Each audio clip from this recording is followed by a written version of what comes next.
We are your home theater and AV questions answered. This is AVRant. Want your home theater or AV question answered by Tom and Rob? Send it to question@avrant.com. Welcome to another edition of AVRant. I'm Tom Antry, and I'm here with Rob H. This is AVRant. It's your home theater and AV questions answered. I am hardwired in this week, no longer relying on Wi-Fi N, so I do believe Tom's video should be smoother, although he's still not perfectly in focus, so I'm going to blame that on his camera and not on my internet connection anymore. I don't know what's going on. I don't know. I mean, it's better, but it's not perfect. From where I can see me, what I can see of me, I am in focus. Yeah. I mean, it's pretty close. It's just a tiny little bit off. But anyway, I mean, you look blurry to me as well. Well, so that's I think we can play different camera, though. I use two different cameras, one just for Skype and one for the actual recording. So anyway, if things are choppy this week, I don't think it's my internet problem anymore. According to speedtest.net, I'm pulling down over a gig into my computer. I think we can just straight up blame Skype. 150. I think we can. Although at the moment, you are not doing the 1 frame a second thing this week. So I think we sorted it out. Hooray. Yeah. What'd you watch? I watched a couple of movies. First one I watched this past week was Midsommar. That's Florence Pugh, who was the only person in it that I knew. Oh, yes. I watched that a long time ago. Oh, did you? Okay. Yes. Now, I mean, it's classified as a horror movie. I guess it is of a sort. Yeah, it's just very suspenseful and weird, and it is weird. Death. So. Yeah. I mean, it's almost along the lines, in some regard, as Rosemary's Baby. Like, it's a little bit more of that, like, sort of slow burn. Yeah, slow burn, impending sense of dread, and then religious overtones going on throughout this. So I really liked. Yes, very overtones. It's yes, quite obvious. I mean, it's not an undercurrent at all. They're not hinting at anything. But I really liked the first third of the movie. I really liked the opening, setting up the characters, meeting the characters before they went to Sweden, which is what takes place for the last 2/3 of the movie. Once they got to Sweden and everything, the actual movie, the majority of what this movie is about began. Wasn't that big of a fan of everything that took place after that. So one issue with me is that, things that are based in like religious iconography and like worries about, just death and things like that. Like, it doesn't really do a whole lot for me as far as horror goes. And then, everything in this movie, I mean, intentionally, they show you everything that's going to happen in this movie before they do it through all the little drawings that are on the walls. So if you're looking at those drawings and paying attention, it's like, well, it tells you everything that's going to take place. It's not, and I mean, that's intentional. It's not like they're trying to not let you see those things. You need to be a little bit more like me, Rob. You gotta just look at that and go, I know this is setting up the rest of the movie, but I'm just going to ignore that for right now. I'm just gonna enjoy what I'm seeing. Yeah, sure. You spoil it. You're spoiling yourself. Like, knowing how a movie's made. Yeah. It's like watching that Harrison Ford, the one with Harrison Ford and I think it was Michelle Pfeiffer and like one other person in the whole movie. You're like, well.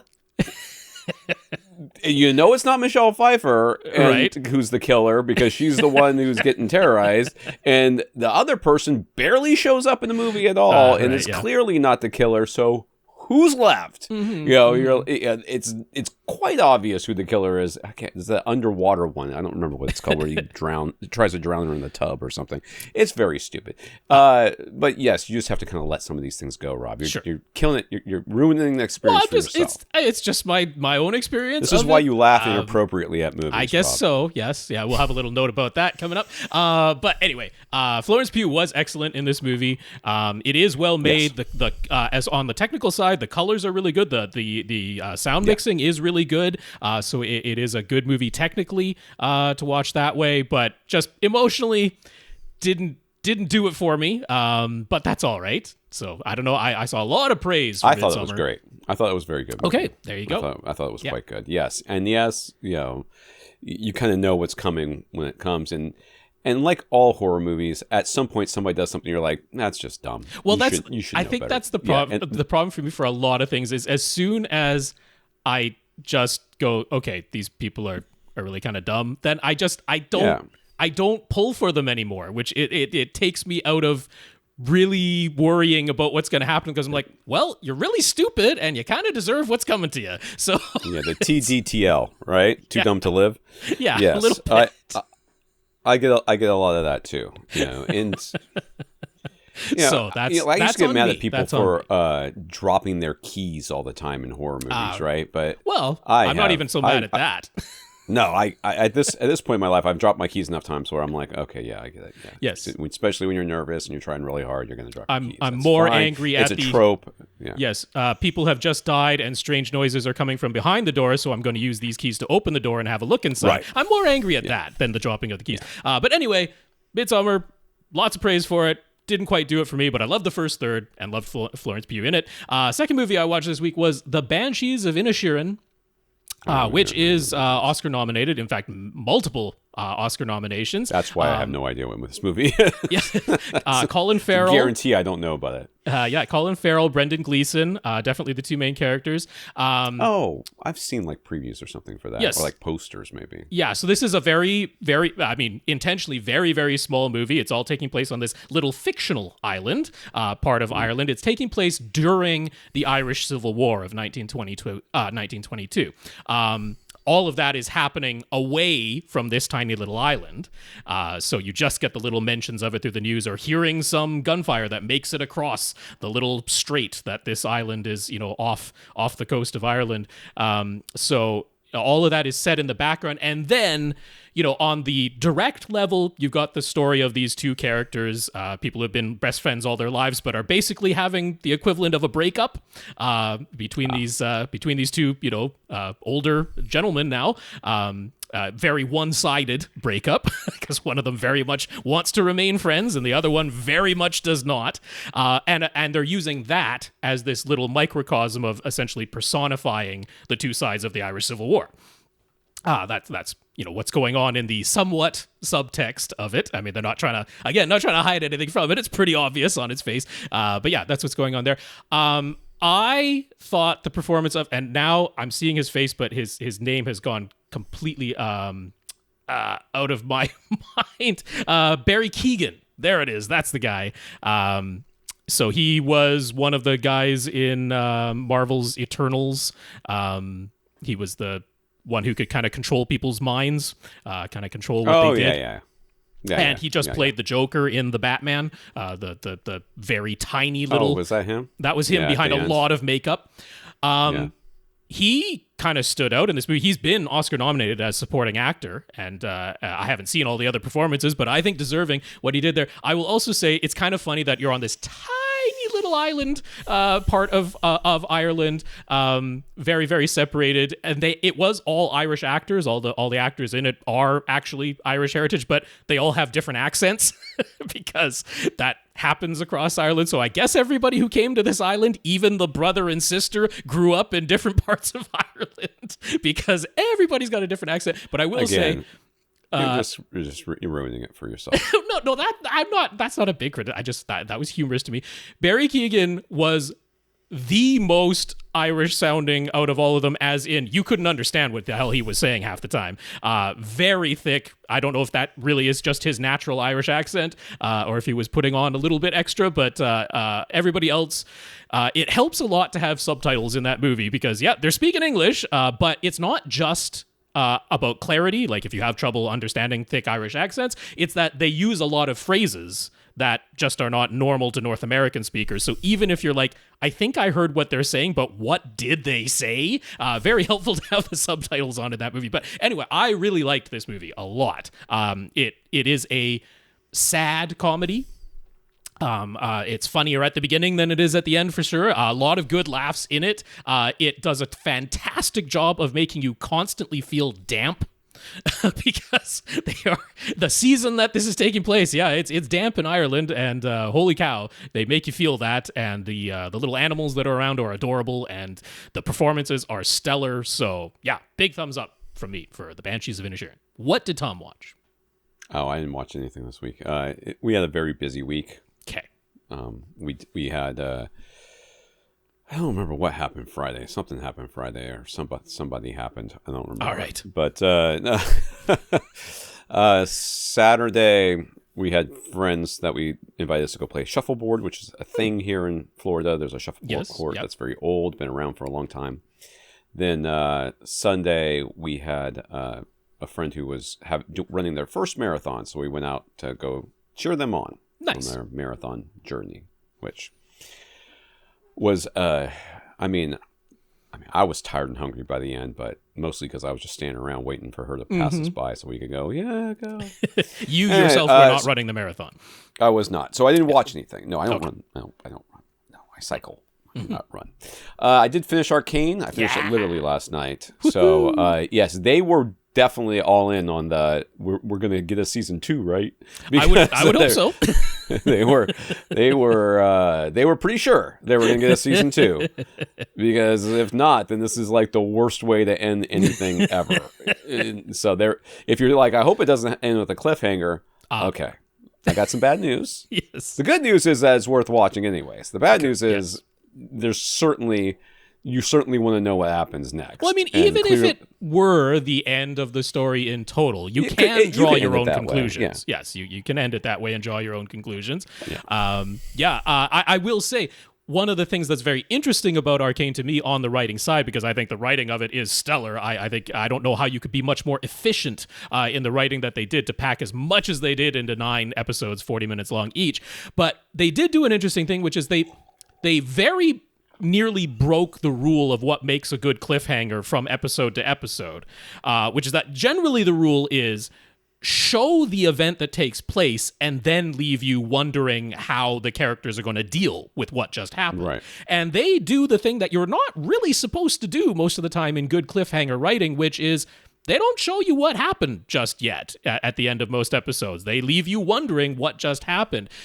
That is a very tough thing to pull off. It's good that the rest of the writing is so strong that they're able to get away with that most of the time. So I found that interesting on a writing level, that they almost broke a rule right there that would cause it to fall into the bad writing category, but they pull it off. If you're good enough, you can pull it off. That's the exception. So yeah. All right. Are you as like over the moon about it as I was? Overall? I mean, how could I be? How could I be? There's no way you're going to set it up like that and have me be like, oh, yeah, you're absolutely right. Now, very rarely are my expectations exceeded. And this is also not, I mean, it's very good. It's certainly, I had heard glowing reviews of this thing before I watched it. If you're not into animation, this is the animation for you. Because it is way more lifelike than it has any right to be at any given time. So, but it's still animation. You know what I mean? Sometimes they try to go like the whole hog and try to go. They stray right into the uncanny valley, where this is exaggerated enough that you still feel like, okay, these are animated characters, but it's so well done that the conveyance of emotion and thought and indecision and everything else that plays across people's face, you see that, and they don't have to,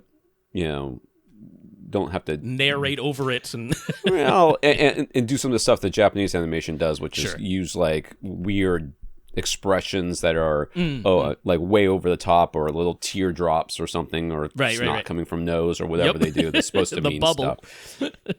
This is much better than that. So certainly something worth watching. Again, I talked to Rob about this after the last podcast. I said this must be what it feels like to watch a Marvel movie if you've never read the comic book. Sure.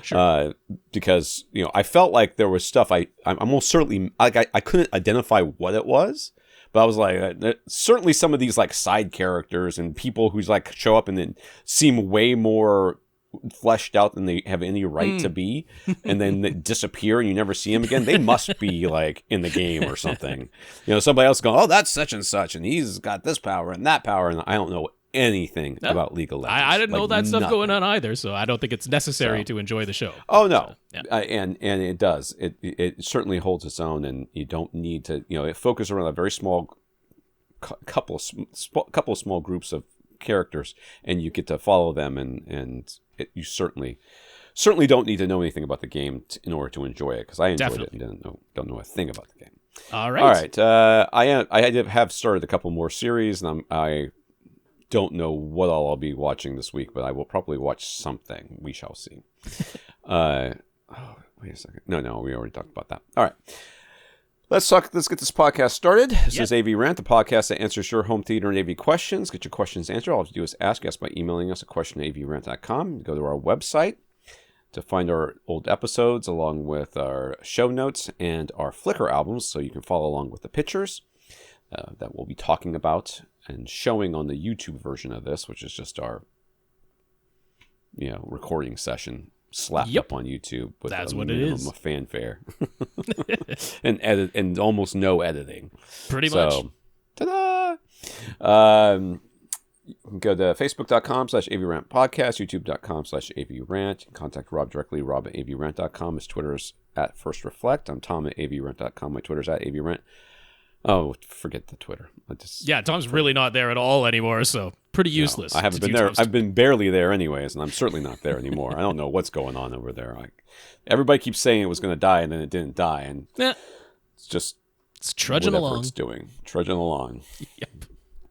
Don't read any replies to anybody or yourself, because that's the cesspool part of things. But if you just look at the people you follow and just read their posts, then that's that. That's all right. All right. I thank our listeners of the week. I want to thank Raph, who went to avrant.com and clicked on the Buy Us a Cup of Coffee link and sent us a PayPal donation. You too can do that by doing the same thing. We also want to thank our 142 patrons over at patreon.com/AVRantPodcast. Patreon's a service where you can sign up to be a monthly subscriber to our podcast. Every month we'll take some money from you and give most of it to us.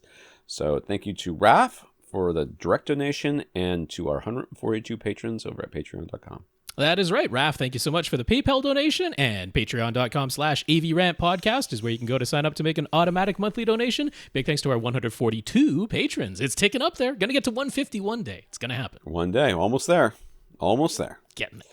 We got some notes of gratitude for keeping the podcast going during whatever is on fire in the world right now, which seems to be most of it, I think like a good portion of the world's on fire.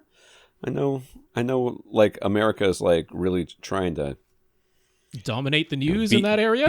Beat their record at mass shootings. So I don't know if that's something we should be proud of, but apparently that's what we're doing. I will answer that one definitively. No, you should not be proud of having. I should not? That okay. I'll let everybody know, Rob. Yeah, Canada says stop it. Somebody might disagree, but they're wrong if you disagree. They are wrong. You're 100% right on that. We got notes of gratitude from Nathan, who says we should give Lee an @AVRant email address. I don't know who Lee is. I don't know who you're talking about. Who is that? Marc, who says finally someone else who at least chuckled at little at the same part of the movie Fall that made Rob laugh for 5 minutes straight. So another sociopath. That's right. Welcome, Marc. 2. Hello. We have 2. He's probably Canadian too. Maybe that's what it is. I don't know. Maybe it's a Canadian thing. It really was the exact same part. We even shared one of the same thoughts that made us laugh at it. It's pretty hard not to, honestly. All right. Well, I feel like a lot of people didn't find it that hard because they didn't laugh. We've got notes from Parker, Joe, Gurinder, Dan, who also brought up this Lee person getting an AVRant email address. I don't know what that said. Steve says he listens religiously, and Jay wanted to recommend the movie Train to Busan.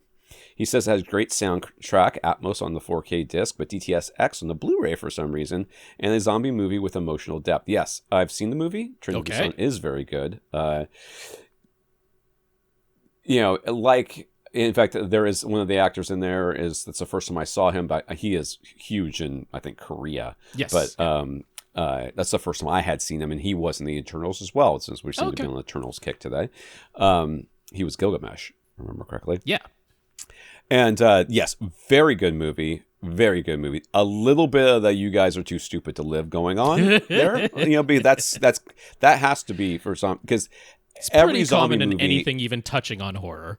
Yeah. Every zombie movie where people don't immediately run to their nearest motorcycle shop and gear up with leathers and armor that is readily available there, right?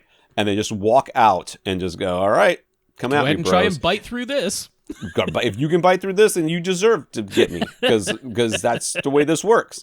Obviously you can be crushed still, and there's other things that can happen to you. I understand that overheating will be an issue if you're in the south, like I am. The other humans are the bigger threat than the zombies themselves, and they have guns. But if you're not walking around with yeah. armor in a zombie movie, you deserve to die, as far as I'm concerned. You mean a tank top isn't the optimal thing to wear?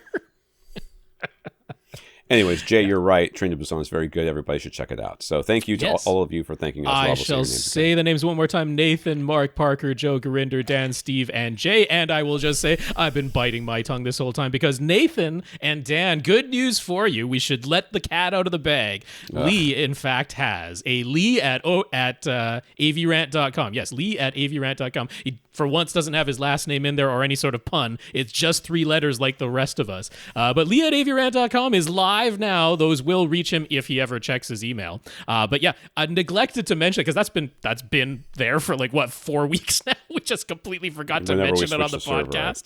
It's like, how is anybody ever going to email him if we never see it? I didn't think it was necessary for anybody to email him. Why would you? Just you guys want to talk about Teslas? You don't need him to talk about Teslas. You can talk about Teslas in your own little fanboy Reddit groups, whatever it is. But there it is. That works now. So thank you, everyone. Thank you, everyone, for continuing to listen and send in your questions. And now you can contact Lee directly if you want to. Please do. Please flood his email with things about how the Alabama football team sucks. The Crimson Tide. Roll Tide. Roll Tide, yes. We make him stop saying that. Okay. In the news, Emotiva has released their BasX MR1 AV Receiver, and several of our listeners are eager to hear what we think about it. I didn't know it was released because I didn't care. It's news. First of all, it's priced at $2,000. Is available to purchase right now. If you were already familiar with Emotiva's pre-pro lineup, the MR1 receiver is really just the BasX MC1 Pre-Pro, stacked on top of a very beefy power supply and 11 built-in amplifiers. Feature-wise, it's identical to the $1,100 MC1 Pre-Pro, including its limitations. So, there you go. We're done. That's what we think. The MR1 can process 13 speakers. Technically, has 4 subwoofer pre-outs, 2 XLR and 2 RCAs, but they are all in parallel. No discrete distance or trim level settings here. While you can choose to add either front wide or a third pair of overhead speakers, only Dolby Atmos playback is capable of using them. There's no DTS X Pro here, so DTS signals top at 11 speakers max. All 6 of its HDMI inputs and 2 HDMI outputs are HDMI 2.0 only. So, welcome to 2 years ago. No HDMI 2.1 at all. They say this isn't a big deal because it has eARC. So if you have an 4K 120 gaming system, just plug them straight into your TV and send the audio from the TV via eARC, which never, ever causes any problems for anybody ever. Or, if you're also wanting to use it as a disc player, would have any sort of problem passing DTS signals through, which will be coming up later in the news as well. But yeah, the eARC is not the catch-all solution. It was intended to be that it could be had everything actually been implemented correctly by everyone. But yeah, to bring out a brand new AV receiver this year and not have any HDMI 2.1 whatsoever, a little... We keep saying it, and I will continue to say it. It is a shame that you cannot have boutique AV receivers that are current. You can't do it because it costs too much money. There's too much competition for the highest end chips. Sound United, Yamaha, whoever the heck owns the rest of them are all trying to buy them all up, plus all the TV manufacturers. They're just trying to buy up all those HDMI 2.1 boards, as fast as they can make them. They're buying them in bulk. You can't compete. You'll be lucky if you can get them to ship you one, much less ship you, some at a reasonable cost in a smaller batch. They can't compete. They can't. So they have to tell you that, we're better because of sound quality and build design, and our DACs are better, or some other. We have 6 feet instead of 5, something like that. They're going to come up with something, and obviously Emotiva, they have their own proprietary maybe not proprietary, but they have their own amplifier system that we know is very good, and they're going to tell you that's much better than anybody else's. We'll get to that in a minute. Maybe it is, but what they can't do is compete on features. They just can't. They can't do it. So, it's a shame. It's a shame. I wish that we could have boutique amplifiers or receivers that were more targeted, because there's certainly a market out there for people who are like, I don't need all that stuff. I just need these things. If somebody made that AV receiver, they would buy it, even if it cost a little more, because they think that it's better, and that's their money. So good on them. Going on, there is an onboard room correction, but it's EMO-Q only, which is not great. A single measurement position with the included disc microphone. There's a manual parametric EQ, 11 bands for each of the front 3 channels, 7 bands for all of the other speaker channels, and only 5 bands for the subwoofer, because why would you need more? Upside down would be much better if it were inverted. Well, it wouldn't be better if it were inverted, but you kind of want more bands for the subwoofer than anything else. So a little bit weird that the subwoofer gets fewer bands of EQ than any other speaker when that's the one that needs it the most. Amount of the frequency response. It's just a little bit at the bottom. Yeah, it's just really, a little bit from 80 on down. Really not the way frequencies work, considering there's actually an infinite number. But it's just a little bit. It's just 80 to 20. That's only 60. Yes.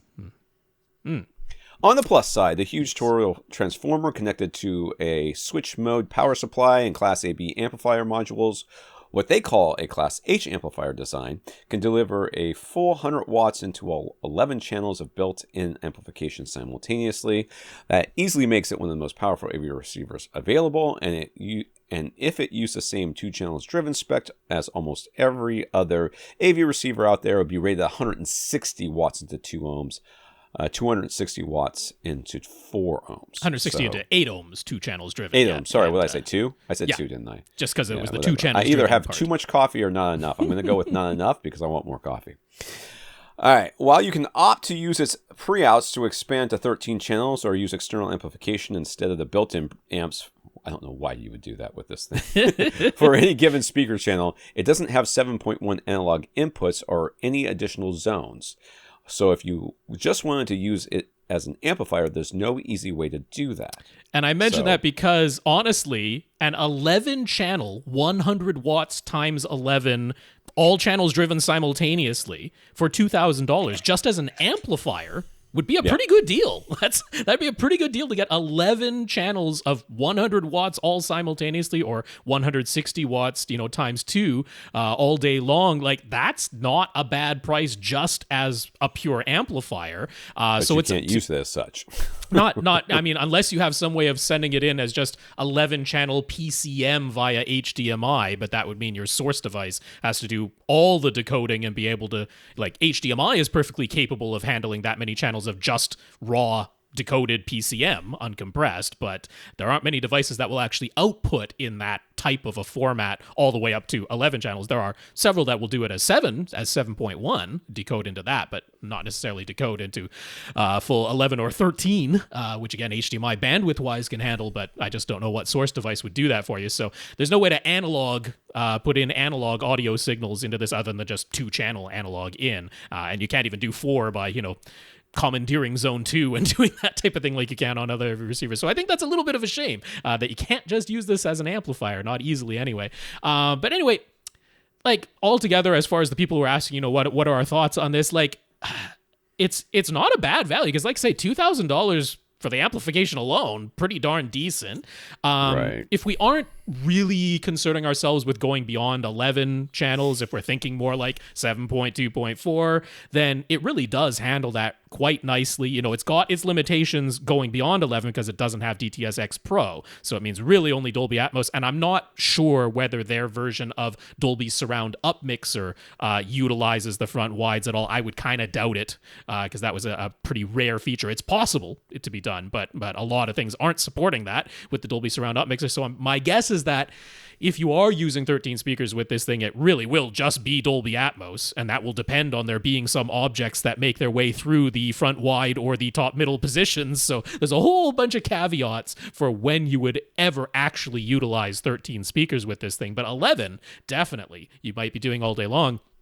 And even just comparing it to other 11-channel AV receivers, again, for $2,000, really not a bad deal. So the only hiccup to me is HDMI 2.0 only. Now, there's a ton of people out there who don't care because they don't have a PS5 or an Xbox Series X. They only need to go up to 4K 60 maximum, and that'll be fine for them. Or maybe they have one gaming system, and they can use eARC, and it's not going to be the end of the world, and they're not using that as their disc playback system, so DTS isn't going to be a problem, those types of things. So I can see plenty of instances, plenty of cases where this will be a very reasonable choice. You aren't going to equal this same amplification in other $2,000 11-channel AV receivers. So I give them kudos for that there. EmoQ, I would sooner burn it than use it. So I'm really not a fan of that. But because it has all the manual parametric EQ, if you're the sort of person who's going to be a big fan of this device, I could see you maybe being the same person who's going to run Room EQ Wizard and create your own equalization that you will then manually upload to this thing. I mean, there are, it's that type of device. It's for more of that niche enthusiast crowd who wants to do things more manually like that anyway. Honestly, they should ship this thing with a mini DSP. Sure. That's what they should do. Well, what do you really need that and a better for? Microphone. Mini DSP. What do you need a mini DSP for?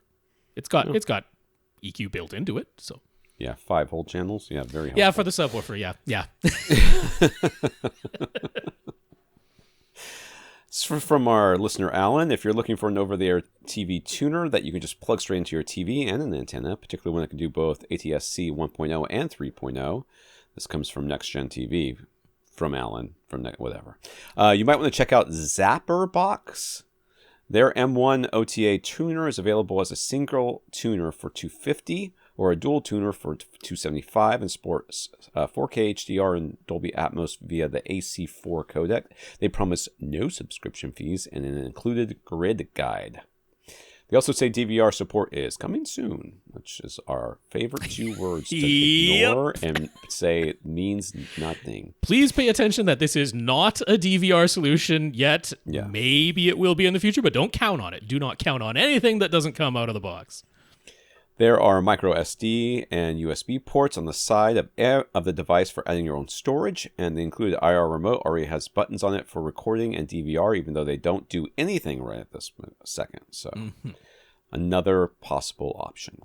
Yeah, if you want simple over-the-air, you just want to be able to plug an antenna into something that can do ATSC 3.0, that's the big selling feature here and why it costs over $200, and you just want to be able to plug that into the TV, not worry about network tuners, not worry about where you're going to get your grid guide and having to pay a subscription and all that. So I definitely see the use case for this. I don't know why you would ever buy the single tuner version when for $25 more you get the dual tuner. That makes...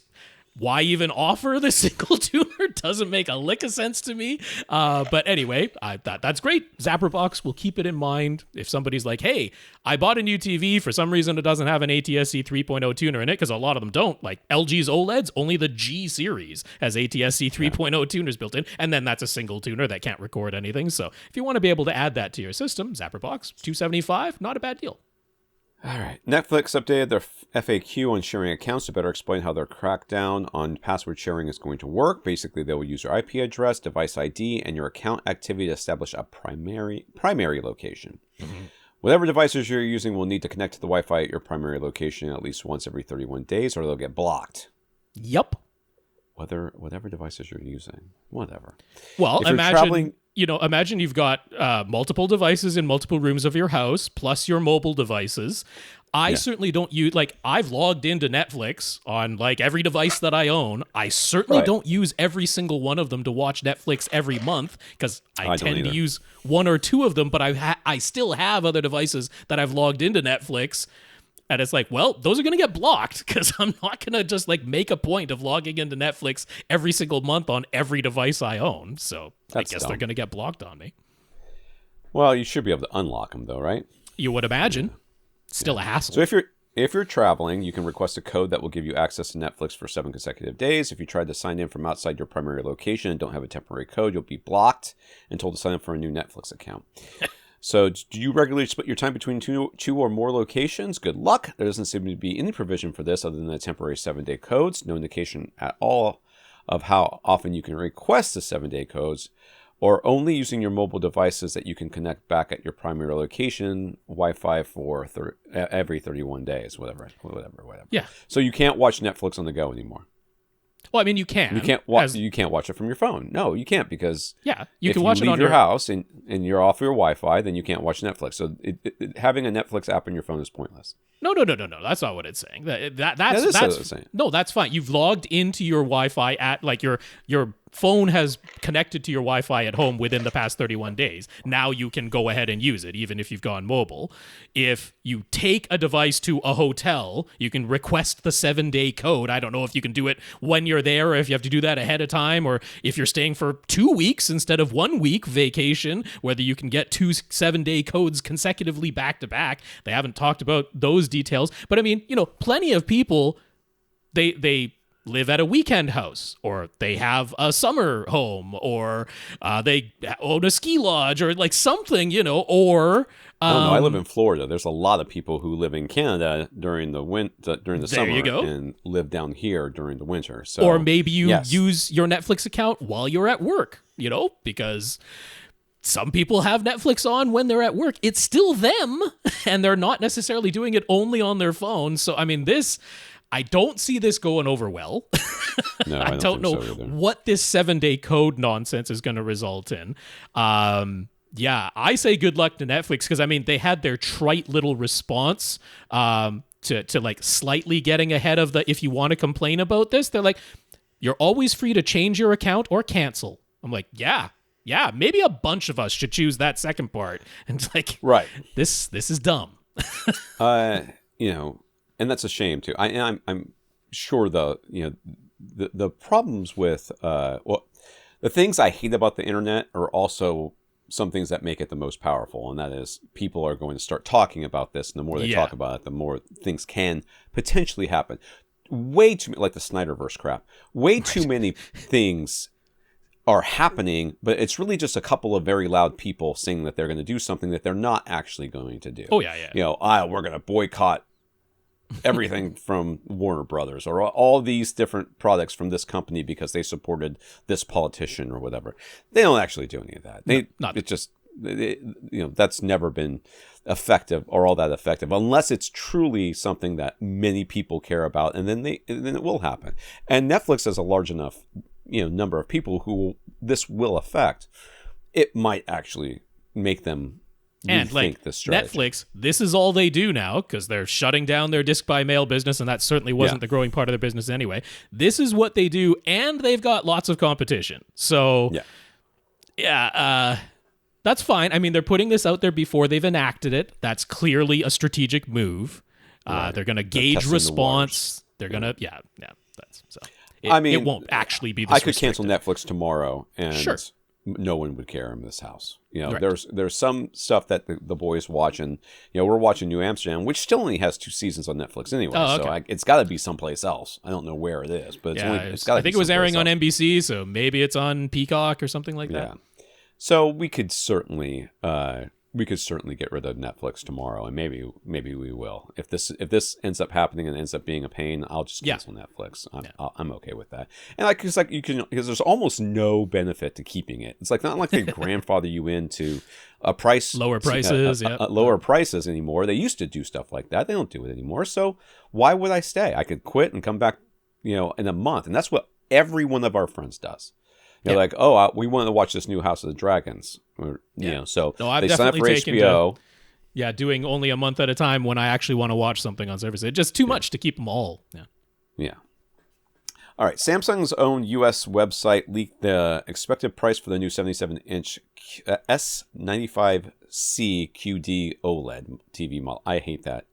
Those letters all look too much the same, and it's hard to say.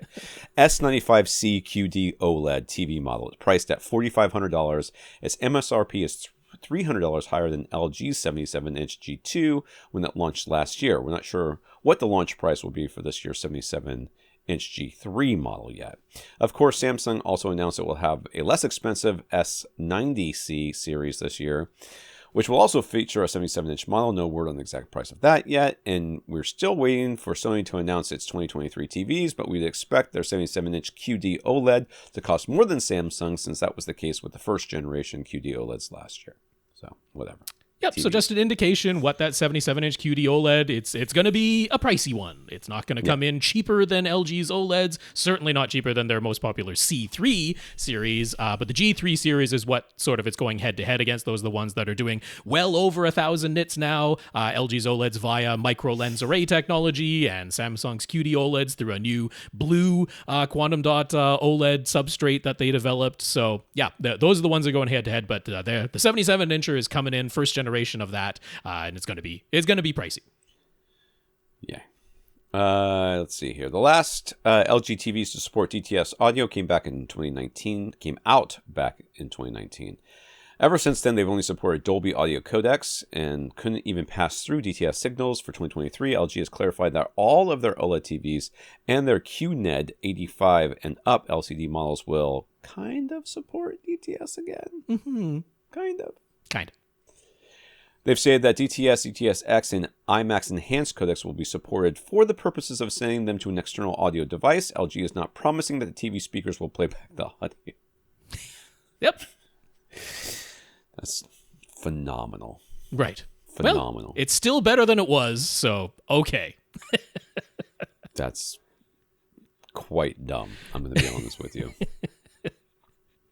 Yeah. I am. Ugh. It's just like, who's mad over there? Like, who? LG, just show us on the doll where DTS touched you, okay? Because clearly you feel like they have wronged you in some way. How much licensing money, how much royalty money are they saving by just not? I just how can't much more imagine. would it cost to just make the sound come out?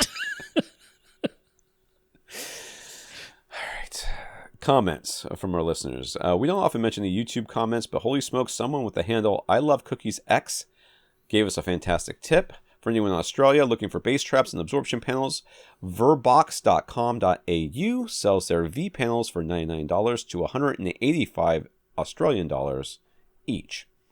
These are 2 foot by 4 foot panels, and the standard thickness is 4 inches, while the Ultra is nearly 8 inches thick.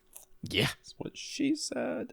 They use polyester insulation covered in cotton fabric, so no worries about allergies or irritation. You can get them either with just a fabric cover or with a visible wood frame around the edges. They offer a selection of solid colors only. No pattern or printing options listed on their website. You can order them in package deals of 8, 12, or 16 and to get discount package pricing of 5, 10, or 15% off, respectively. So there you go. We had a guy last That is what spurred it on. Yeah, that's got great. this response in a YouTube comment. I'm like, this is a YouTube comment I too want love to share. cookies. That is absolutely not true. This- If I never ate another cookie, my life would not change at all. I do not care about cookies that much. This But is exactly I like the type this of panel. cookies person. Yeah, that we would want, and these are not unreasonable prices.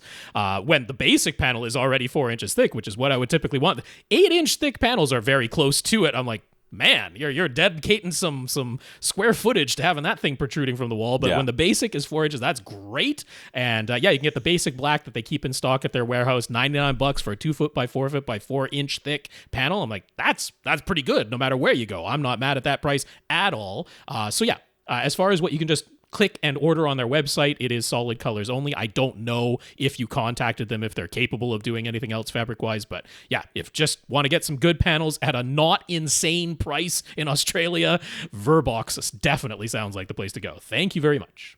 Put that on our list of things to recommend. Yeah. Chris wanted to weigh in on setting up a babysitter-friendly remote control scheme to just watch TV when your TV service is actually one of the streaming options, such as Hulu Plus Live TV in this case. Mm-hmm. He found success by adding a Roku Ultra to his system. He did turn on HDMI CEC for the Roku, his TV, and his standard receiver, including the power on and off commands. But he turned off HDMI CEC for all his other sources and still uses a Harmony 650 remote to control those. For the Roku Ultra, though, and for the Babysitter, he uses the Roku's remote. The trick was to set his Denon to always go to the same HDMI input when it turns on, and that input is the one that the Roku Ultra is plugged into. Mm-hmm. Even though HDMI CC is supposed to be able to automatically switch everything to the correct input, since he also uses a Harmony for everything else, that would sometimes get messed up. But with his Denon always set to go to the Roku's input when it wakes up, things seem to work smoothly. Anyone who just wants to watch TV can pick up the Roku remote, press power, and have the TV turn on, the Denon turn on, and they're both already set to the Roku's input with the volume buttons on the Roku's remote controlling the Denon. Furthermore, you can program 2 of the buttons on the Roku Voice Remote Pro that comes with the Roku Ultra to open any app you like. So whatever TV streaming service you are using, you can program that to either of those buttons. So one button press can take them straight to live TV, and that's what he's done. So you fixed it, Chris. Good job. Yes, that is excellent advice. I like that tip about making sure your AV receiver is set to go to a particular input whenever it wakes up, because by default it goes to whatever the last active input was, which makes sense for most people's situations. But this makes sure you don't get so many conflicts between CEC and then also using a Harmony remote for all of your other source devices. So I like that very much. Very helpful. And hopefully, I forget who it was who asked about that with the Babysitter setup, but hopefully they're listening and that will help them out. Kevin wanted to correct us about Control 4's current offerings and prices. It would be hard for us to be sure that we weren't wrong about those things. So I appreciate this correction very much. They're calling their current controllers the Core series, like the center of the Earth, which apparently is spinning backwards or something. I forget. Something happened to it. Something happened to it, and we all died. I don't know if you saw the movie, but it happens every 50 years or so. It's whatever. Not a big deal. And if you want to do, and if all you want to do is control a single room with your home theater equipment and maybe some lighting or other basic home automation, you can get this entry-level Core 1 controller with their RS260 remote for about $900, which doesn't seem nearly as price effective as a Harmony, but who am I to talk? The final price for the full installation will vary depending on your local installer and the complexity of your system, of course, but it's well below the $2,000 equipment cost and $6,000 figure we mentioned last week. Great. It's still a lot, but it's still, that's way better, but it's like when we were watching TV and there's like, you can get $1,000 off. If I can get $1,000 off, I can't afford whatever it is. Like, whatever it is costs too much for me to buy it if $1,000 can be taken off of the price, and that's just it. That's how I feel about this. But this is way better. This is way better. Yeah. He says not only that, but he's had luck buying used Control 4 equipment from eBay, easily saving about half on the equipment cost. Their older controller models are still supported, and you can expand and upgrade later if you want to. So getting into a Control 4 system doesn't have to be super expensive. You do still need an installer, though. So there you go. Yes. So that is great. Yeah, that is last part. Is much less expensive than what I had in mind. The prices I had in mind were going back to 2016, so things have changed. They've got Control 4 is owned by Snap AV now, which wasn't the case back then. So things have definitely changed. Glad to see that there are less expensive alternatives in there. Yeah, the $900, don't expect that to be the total price that you pay, because it is going to depend on how much programming they have to do for your particular system and that. And from installer, they might charge some different rates, but we're certainly more in the definitely going to be under $2,000 category. So if that seems reasonable for you for setting up the control of, say, just your home theater and maybe some lighting or something like that, that can be considered for sure. All right. Questions. Starting off with Travis. Travis rose a few weeks ago when his Denon X2200W receiver started buzzing. This happened right after he did some power dusting. So we suggested trying a thorough but gentle cleaning inside the unit. And Denon customer service also got back to him, but all they had to suggest was a full factory reset, which is not as helpful as you might think it might be. No. He did all that, but his receiver was still buzzing, unfortunately, so now he's thinking it's time for a replacement. Thanks to our suggestion, he used ZK Electronics to narrow down his search. At the moment, his TV only goes up to 4K 60 Hz, and his speaker system is a 4.1 configuration. He wants to keep the price down, so if he sticks with a HDMI 2.0 only, he could look at older refurbished models and maybe getting something with ATSC MultEQ XT32. But he is thinking that a new TCL or Hisense TV might be in his future with full 4K 120 and VRR support, so if he spends a little bit more, he could get an X1700H with 3 HDMI 2.1 outputs for about $700, or a 2700H with a single HDMI 2.1 input for about $800. But in either case, that would bump him back down to MultEQ XT rather than XT32. That's right. He's only 7 feet from his TV and front speakers, but it's an open floor plan for the room. Martin Logan motion speakers with an SVS PB12 and a SD sub. So which receiver do we think he should get? Well, I mean, I like XT32 a lot, and it is certainly more powerful than XT. There's no doubt about that. That is an objective fact. But many times people start fretting about, and I am one of them, fretting about room correction and getting the best room correction far before they worry about their room. Now, I see what you've mentioned about your room here, and nowhere in this do you say anything about room treatments. I don't know. I didn't go back all through his previous emails and see if we talked about that before. It doesn't matter because, I mean, I, for many people, the answer to the question of room treatments is, I'll get them someday. Which means they're never going to get them. They have no intention of getting them. They're only saying that so that you'll stop talking about it. Room correction does not do what's on the tin. It does not correct your room. No. It can help if you have already treated your room and everything else. So, I mean, you only have a 4.1 system right now. Yeah. So yeah. It doesn't make a ton of sense to get a super powerful receiver because the XT32 tends to be in the receivers that are doing 9 channels and above. That's where it is. You know, you would really only be getting the more powerful receiver because you can get the HDMI 2.1 inputs you want at a lower price point as long as you forget about the Odyssey version. And since it is still XT that he'd be getting, it's not like it's terrible in any way. It's still very good. Yeah. Don't listen to Reddit that seems to think that, first of all, Drac is the best no matter what, which is not true, and that XT32 is vastly superior over XT. It is superior. It's not vastly superior. So unless your room is treated and your setup is such that your room treatment is going to be able to do a lot of very fine tuning, then spending the extra money for it doesn't make a lot of sense. If you're in an open space where there's a lot of reflections and a lot of stuff going on, your room treatment, no matter how powerful it is, no matter if it's Dirac or XT32 or just regular XT, it's really not able to do a whole bunch anyways. It'll do a little bit, but I don't think it's going to make a huge amount of difference. So I would go with the receiver that has the inputs that you might be needing going forward and powers as few speakers as possible, because if you do decide later on to upgrade your speakers, first of all, it's not going to happen very soon. And second, if it does, you can now sell your receiver, which has a lower number of channels, but has more current features in it, as far as HDMI, more easily than you could by buying an HDMI 2.0 receiver that is already outdated. I mean, look at the Emotiva that is already outdated and has and simply because it has the better room correction.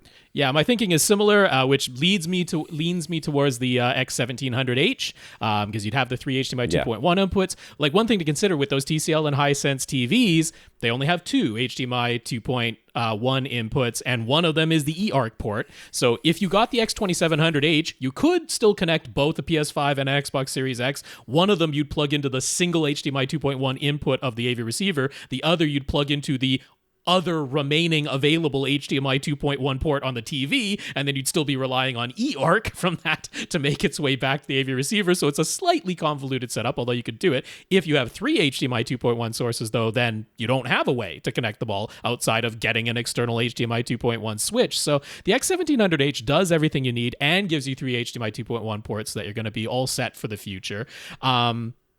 I'm leaning towards that. The only thing I will say is that Accessories for Less does have X2700Hs available right now for $650. So that's actually $50 less than the brand new X1700H, and they don't have X1700Hs refurbished in stock right now. So yeah, I'm leaning towards one of those two most strongly. I will just say, if you are thinking you'd ever like to add external amplifiers, neither the X1700H nor the X2700H has pre-outs.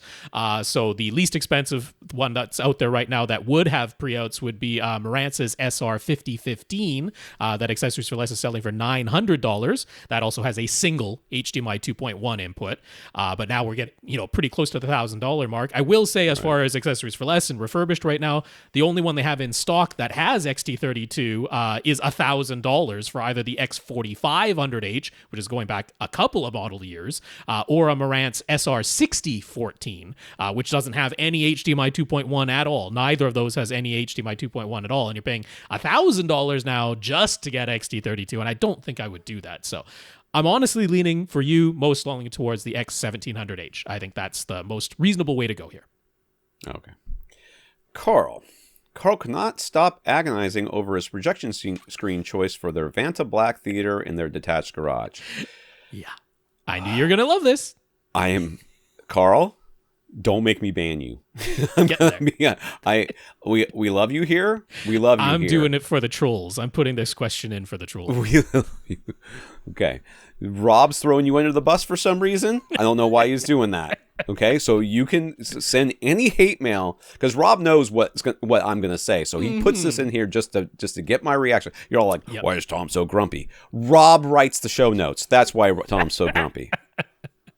All right, yes, Rob knows which buttons to push. Purely the source of Tom's grumpiness is only what I write in the show notes. Only. I am a dang joy to be around. Absolute You delight. should see me. No I complaining smile at all. Constantly. That's right. I am a thank you, ma'am, thank you, sir, and I hope a tip of the hat kind of guy. Unless I'm on this podcast, and then Rob needles me until I crack. That's surely the way the needling always goes. You know how these Canadians are. They're insidious.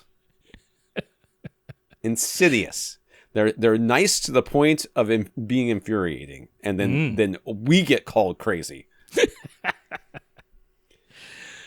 All right, Karl's got that detached garage with he's planning on the Vanta Black. And it's not really going to be Vanta, but it's going to be very black room. That's what they're very aiming super for. black, and he wants light rejecting screen just to piss me off. We've been over the Stewart film screen versus Seymour screen. Excellent debate multiple times. We almost convinced him to go with Seymour. I told you not to. I don't know what you're talking about. We're not trying to convince you of anything. We almost convinced him to go with Seymour screen elegance and lighter neo fabric, but then Stewart just released their new Harmony G2 screen fabric, which marks the return of a woven screen option to Stewart's lineup, and they're claiming it has the best acoustic transparency ever. Oh, for the love of God, will you just buy a Stewart film screen and just get it over with, all right? You love them. You love them more than you love your wife. He does love them. That's true. That is a true statement I have just said. You love Stewart screen whatever, more than you love Stewart more than you love your wife. E is her name, right? Is that right? Do I remember correctly? E. Yep. E, I am sorry that your husband's been cheating on you with Stewart, but he has been. I'm sorry. You should see the love letters he writes to them. Mm-hmm. It's disturbing. Yep. They're also claiming wide viewing angles, but only a 0.7 gain. Yeah. Karl and his wife E love a massive field of view, so they really want their screen. E, just leave him now. Just leave him. Sorry. Okay? Believe me. Once the system's done, he's never talking to you again. He's leaving you anyways. So he's just going to sit there with his screen. Oh, no, they'll be in there together. I'm not worried about that. We'll see if he lets her in. He'll be locking the door. They really want their screen to be wall-to-wall at the front of the rooms, to the point that they're considering a completely frameless look so they can eke out every last inch of screen size. Welcome to the wonderful world of motion sickness. Seymour has a thin bezel frame, but it still has 1.5-inch borders. Stewart can do completely frameless, either with the micro-perf material, this new Harmony G2 woven material. What are our thoughts? I don't care anymore. I have checked out. I am done. Yeah. Get the screen you want and just get it. Just stop. I mean, Seymour also sells their material just as a material. So you That could is just true. build your own screen to have whatever frameless whatever, and you're custom building this whole thing anyways. So why not just have somebody build you a little frame to put the thing on, and Bob's your uncle, you're done. Just who cares at this point? You don't I will need say, overshoot. I don't love the idea of a wall-to-wall completely frameless screen, because there is always a tiny bit of overshoot on your projector. Now, their walls and floor and ceiling, everything are going to be as close to Vantaback as possible, so it's not as though they're going to see the overshoot. But you're also dealing with a JVC projector that is not actually 16 by 9, right? It's the 4096 by 2160. So you're going to have light being projected to the sides of this screen, no matter what you do. So I would much prefer to have a little bit of a frame on here so that you can get that perfect, pixel alignment that you as close to it as you can on this screen. I think a tiny bit of a border is actually a very beneficial thing to have. And then I really don't like the idea of you going for a screen that takes up your entire wall and then going with 0.7 gain. It is not going to be bright enough. You don't want the 0.7 gain. You want the 1.1 gain that the Seymour screen offers you. So I'm still saying Seymour like I have since the beginning. Tom's still saying, I don't care. You're obviously in love with Stewart. Get the Stewart screen. Both of us are right. So we throw it back to you. But on the technical level. That's the number one thing. Yep. Is we are both right and you are wrong. Okay? No matter how whatever what you do at this point, you're wrong and we're right. Yeah, but that's my technical reasoning for saying I still favor the Seymour Screen Excellence. So hopefully, he asks, should they consider getting a solid non-acoustic transparent screen and have their focal in-wall speakers installed below the screen rather than behind it? There won't be any room on either side of the screen since it's going to be wall-to-wall. Absolutely not. What world do you live in? What podcast? Why would you do that? Why would you do Karl? this? Why? Like, okay, like at this point, get a sound bar. Okay, just get a sound bar. Hey, get that and that, put that it dragon on the floor. from Nakamichi. That's right. It has like a bajillion channels in it. Get the Nakamichi thing, the dragon one. Just throw it on the floor. In fact, put it behind you so you don't have to worry about light reflecting off of it. Right. And that's it. They'll be behind you the whole time. In fact, put all your speakers behind you. In fact, put them in a different room. Karl and E are such huge fans of going out to commercial movie theaters. All of those are acoustically transparent screens. I don't understand where this question really even came from for them. It makes no sense. They're going for the screen size where your speakers would end up on the floor. Because he knew that we were going to say that 0.7 gain wasn't. Yeah, I guess that's what it is. Yeah, and and he's like, well, I can get them. I can get the get other one of the microperf screens. Then I'm fine with that. Who cares? Just. You're already okay. For those of you who don't remember, because I remember, because it angers me, and I still lose sleep at night being angry about it. He got fabric samples from all the different ones, and they preferred the Seymour AV over everything else. Yeah. So he already knows that the Seymour, and the only reason that he's going with Stewart's film screen is I don't know. That's why. Loyalty. I don't know. What kind of loyalty do you have for this company? Literally doesn't know you exist. Yep. Either I'm having a stroke or I'm smelling toast. I think I might be having a stroke. And Hope not. It's your husband's fault. Yes. Hopefully Michael. It's really just toast. It's not toast. There's nobody here. I'm by myself. Unless Felix is in the other room cooking himself something. Oh, no. Violet's over there asleep. She's been feeling bad. I might have to take her to the vet. Michael says he's been a two-channel only guy for about 20 years now. Well, welcome to like 1980, 95. Something 90. like that. No, it was That's earlier. more than 20 years, though. Yeah, because that's when surround sound came out. Mm-hmm. I mean, quadraphonic sound's been out longer than that, but let's not even get into that nonsense. For him, sticking with the two-channel only mentality has just been getting more and more frustrating. He's got his two-channel set up in his living room. Have you tried Stewart film screen? Michael, nothing to do with this. Talk about loyalty. Yes. Have you tried Stewart? Company loves you. They love you. Don't know about that. Could be unrequited. It is unrequited. It's clearly unrequited. So he's got his 2 channels set up in his living room, and he and his wife use it for TV as well as music. His wife often sits in a comfy seat that is well off center, so she isn't even getting the proper stereo effect much of the time. And he wants the convenience of using HDMI and streaming sources. And the simplification of being able to plug everything into a single hub with only one cable running up to the TV. It's all possible to do that with a 2-channel only gear now, but it gets crazy expensive. For what reason? Because you'll pay it. That's why. Because people economies of scale. That's really what's going on there, but yeah. And also because you'll pay it. Because the 2-channel crowd will literally do anything to say that they're different than anybody else. Right. And I want you to understand something, Michael. I get it. I get it. I do get it. Like, so the cycling group I cycle with in the mornings and on the weekends and stuff like that. I cycle with them because I don't like cycling by myself because it's boring. And I'd rather have somebody at least around me to motivate me, if not to talk to. But they have cycling gear that, jerseys and bottoms and gloves and all this other crap that they all buy, and it has the name on it and everything else, and everybody goes out and they're all wearing the same stuff. I'm like, I don't mind cycling with you people, but I want to stand out. I don't want to be one of you. Don't need the uniform. I don't need the uniform. I got my own uniform. I want to have my personal style and be different than, but I want to hang out with you guys, but I don't want to have to wear your stupid uniform, which I don't like. And even if I did like it, I probably wouldn't buy it anyways, because I want to stand out. So I get it. That said, I don't try to ride a bike with square wheels just to be different, which is kind of what 2-channel audio is as far as I'm concerned. Anyways, so along comes AVRant. We say, oh yeah, just use an AV receiver. You get all the features. They sound every bit as good. And just because it has 5 or 7 connections, you don't have to use all of them. They're great for powering just a pair. Plus you get room correction. So we've convinced him. He's giving up or giving in.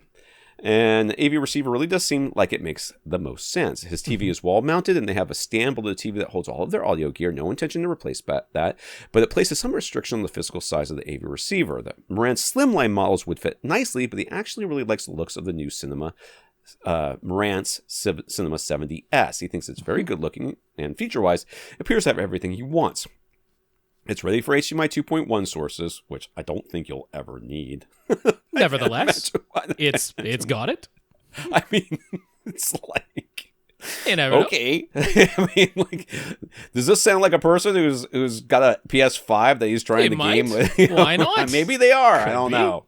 Yeah. It can stream just about every music service, and they never listen at anything close to reference volume, so even the wattage doesn't seem like a concern to him. His current setup includes a Parasound 2-channel preamp with a Parasound A23 stereo amp. He's got Revel F208 tower speakers with the SVS SB1000 Pro subwoofer. He was thinking he could sell his Parasound gear, and that would pay for the new Marantz, likely with money left over. So before he pulls the trigger, is there anything he's overlooking? He's willing to use the Odyssey Editor app if he tries MultEQ full range and thinks it does more harm than good for the treble. Like Rob has mentioned, he's coming from no room correction at all, so it doesn't seem like paying more and having issues with a larger receiver squeezing into his gear stand would be worth it, but what do we say? So he likes the looks of the Cinema 70S, which is the slimline. Yeah. Which I can understand. And I do like some of the way the Marantz really. And you know what? Really even among your 2-channel friends, like Marantz still is a respected name. Yeah. So yeah, just don't tell them not to Google it, because I'll find out they're made by the same company that's made Big Stand. Sure. I hate to say this so soon after making fun of them, but that new Emotiva receiver seems like it would be perfect for you. I'm going to be honest. How? I mean, that's real overkill. Plus, it is physically totally won't fit. overkill. It is and enormous. It is the complete yes. opposite in terms of physical size. It's enormous. But like this is like going from like the 2-channel crowd into the receivers, but not like going all the way.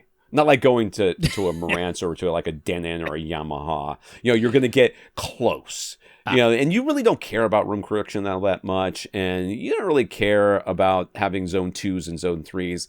You really care about having like the big beefy amps and everything else. And yes, we know that you don't need it, but it would feel better to you, I think. Now, that being said, it's not right for you because of the size and everything else. But I think the Cinema 70S is a perfect choice. I think it's ideal. The only thing I would say is before you commit to selling your Parasound amplifier, yes, go ahead and give it a try, because the Marantz Cinema 70S now has a full set of pre-outs, although all the slim lines always used to have front, left, and right, which is all you really need for your 2-channel setup. Right, but for his 2-channel setup, yeah. Now the Cinema 70S has a full set of pre-outs, so I would go ahead, I mean, for your own edification, just so you're not left wondering. We're going to tell you, mathematically, the Cinema 70S has enough power to drive speakers from 7 feet away to less than reference volume. We're not really concerned on the wattage side either. But if you just thinking, would the Parasound have sounded any better? Just keep it for now, plug it in, give it a try, and you can let yourself decide. That's the only thing I would say before you commit to selling the amplifier, but I would absolutely get the 70S. I think it's a great choice. I agree. I agree with that last sentiment quite a bit, but I will warn you that there's lots of bias that's going to creep in from not only your own expectations, which are clearly going to be that the Parasound is going to sound better, the amplifier is going to sound better. That's what you're predisposed to think, and you'll probably think that no matter what, unless you. But he already owns the Parasound, so what's the harm to me? Right? So if you just feel better about it, that's something. Just remember that level matching between your different, with your the amp in and out, and rerunning Odyssey or keeping 2 Odyssey. Or just doing them both with Odyssey off so that it's that's somewhat true too. fair. But you still have to level match the. Yes, the level matching is important, because that isn't the same as just having the master volume at the same place for both instances, built-in amps versus Parasound amp. It is actually having the speakers playing at the same volume, which might be different positions on the master volume on the Marantz. So that's a little bit of a challenge, but I think it's worth you, since you literally already own the amp, to just do that for your own peace of mind. So, since his wife often sits far off axis, he was thinking he might try adding a center speaker for the first time. He's got a matching Revel center that would fit nicely on top of the gear stand just below his wall-mounted TV. It should be easy to hook that up to the Marantz Cinema 70S, right? Any pitfalls you should be aware of? None was. I don't understand why you just don't move your wife closer to you. I don't understand why she's exiled to the chair in the corner, but it seems to me like the chair, and that's where it lives. I understand that, but it seems like you should be able to buy seats that you can both agree on that are comfortable and will sit in the right spot. That being said, yes, I think if you've got a center channel, there's no world in which I say don't hook he it would up. he would get that. He would get the matching Revel. Oh, he'd get. I thought I read that as he's got. No, he doesn't already have it. But I mean that there's no reason sense. not to do this. I mean, I don't know that it's going to make any difference to your wife. Really, I don't know if it's going to for make... the TV watching, it might be a little nicer. Right. I will just say, since you haven't used a center speaker in your own setup before, it's just the basic center channel positioning type of things that we want to make sure don't have it pushed all the way back so that it's against the front wall and has part of the TV stand visible in front of it. That would create a bad reflection. So pull the center speaker forward so that the front drivers are at least flush with the front of that TV stand that you're sitting the center speaker on, or slightly proud of the front of that TV speaker stand, and then have something that damps below the center speaker, mouse pads, museum putty if you want it to be there really secure, but don't have solid surface on solid surface that might cause some vibrations. Have some kind of cushion in between the center speaker and the TV stand. Museum putty is a great choice because that also physically secures it there, and if you happen to brush against it or bump into it, it will not move. Museum putty holds very strongly but doesn't leave any marks if you need to remove it. Yes. It's just a slippery slope. So, you're going to get that center channel. They're going to be you might end up with surround sound yet. I wonder what surround speakers might sound And then he might actually want that Parasound amp to take a little of the burden off of the AV receiver. So, it all works out. You're not going to need it, but maybe. Dan. Dan's got a question about the Denons. Denon's X4700H versus X4800H. Mm-hmm. He's seeing the 4700 as only has a single HDMI 2.1 input, while all HDMI ports are 2.1 on the 4800. And the 4800 has the 4 subwoofer pre-outs, while the 47 has 2. Any real reason to spend significantly more for the 4800H? I mean, if you're a gamer and or you want to run tactile transducers, or you want to have a bunch of independent subwoofer outputs, or like a half dozen other reasons, but like in my system, I don't know if a half dozen.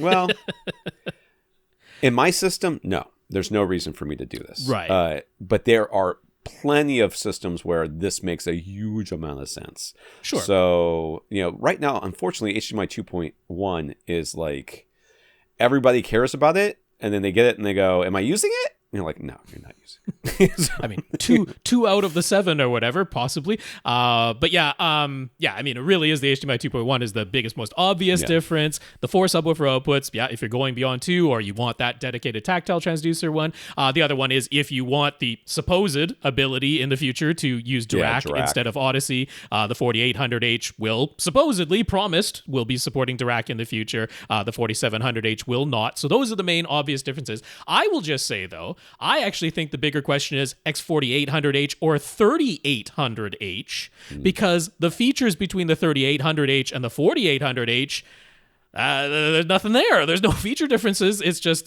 greater amplification wattage in the X4800H. But with the difference in price, you could buy some external amps. There's a full set of pre-outs, 11 speaker pre-outs on the 3800H, just like there is on the 4800H. So would I rather use 9 built-in amplifiers of my 4800H or maybe use 7 or 5 built-in amplifiers of my 3800H and spend the difference in price between those two receivers on some external amps?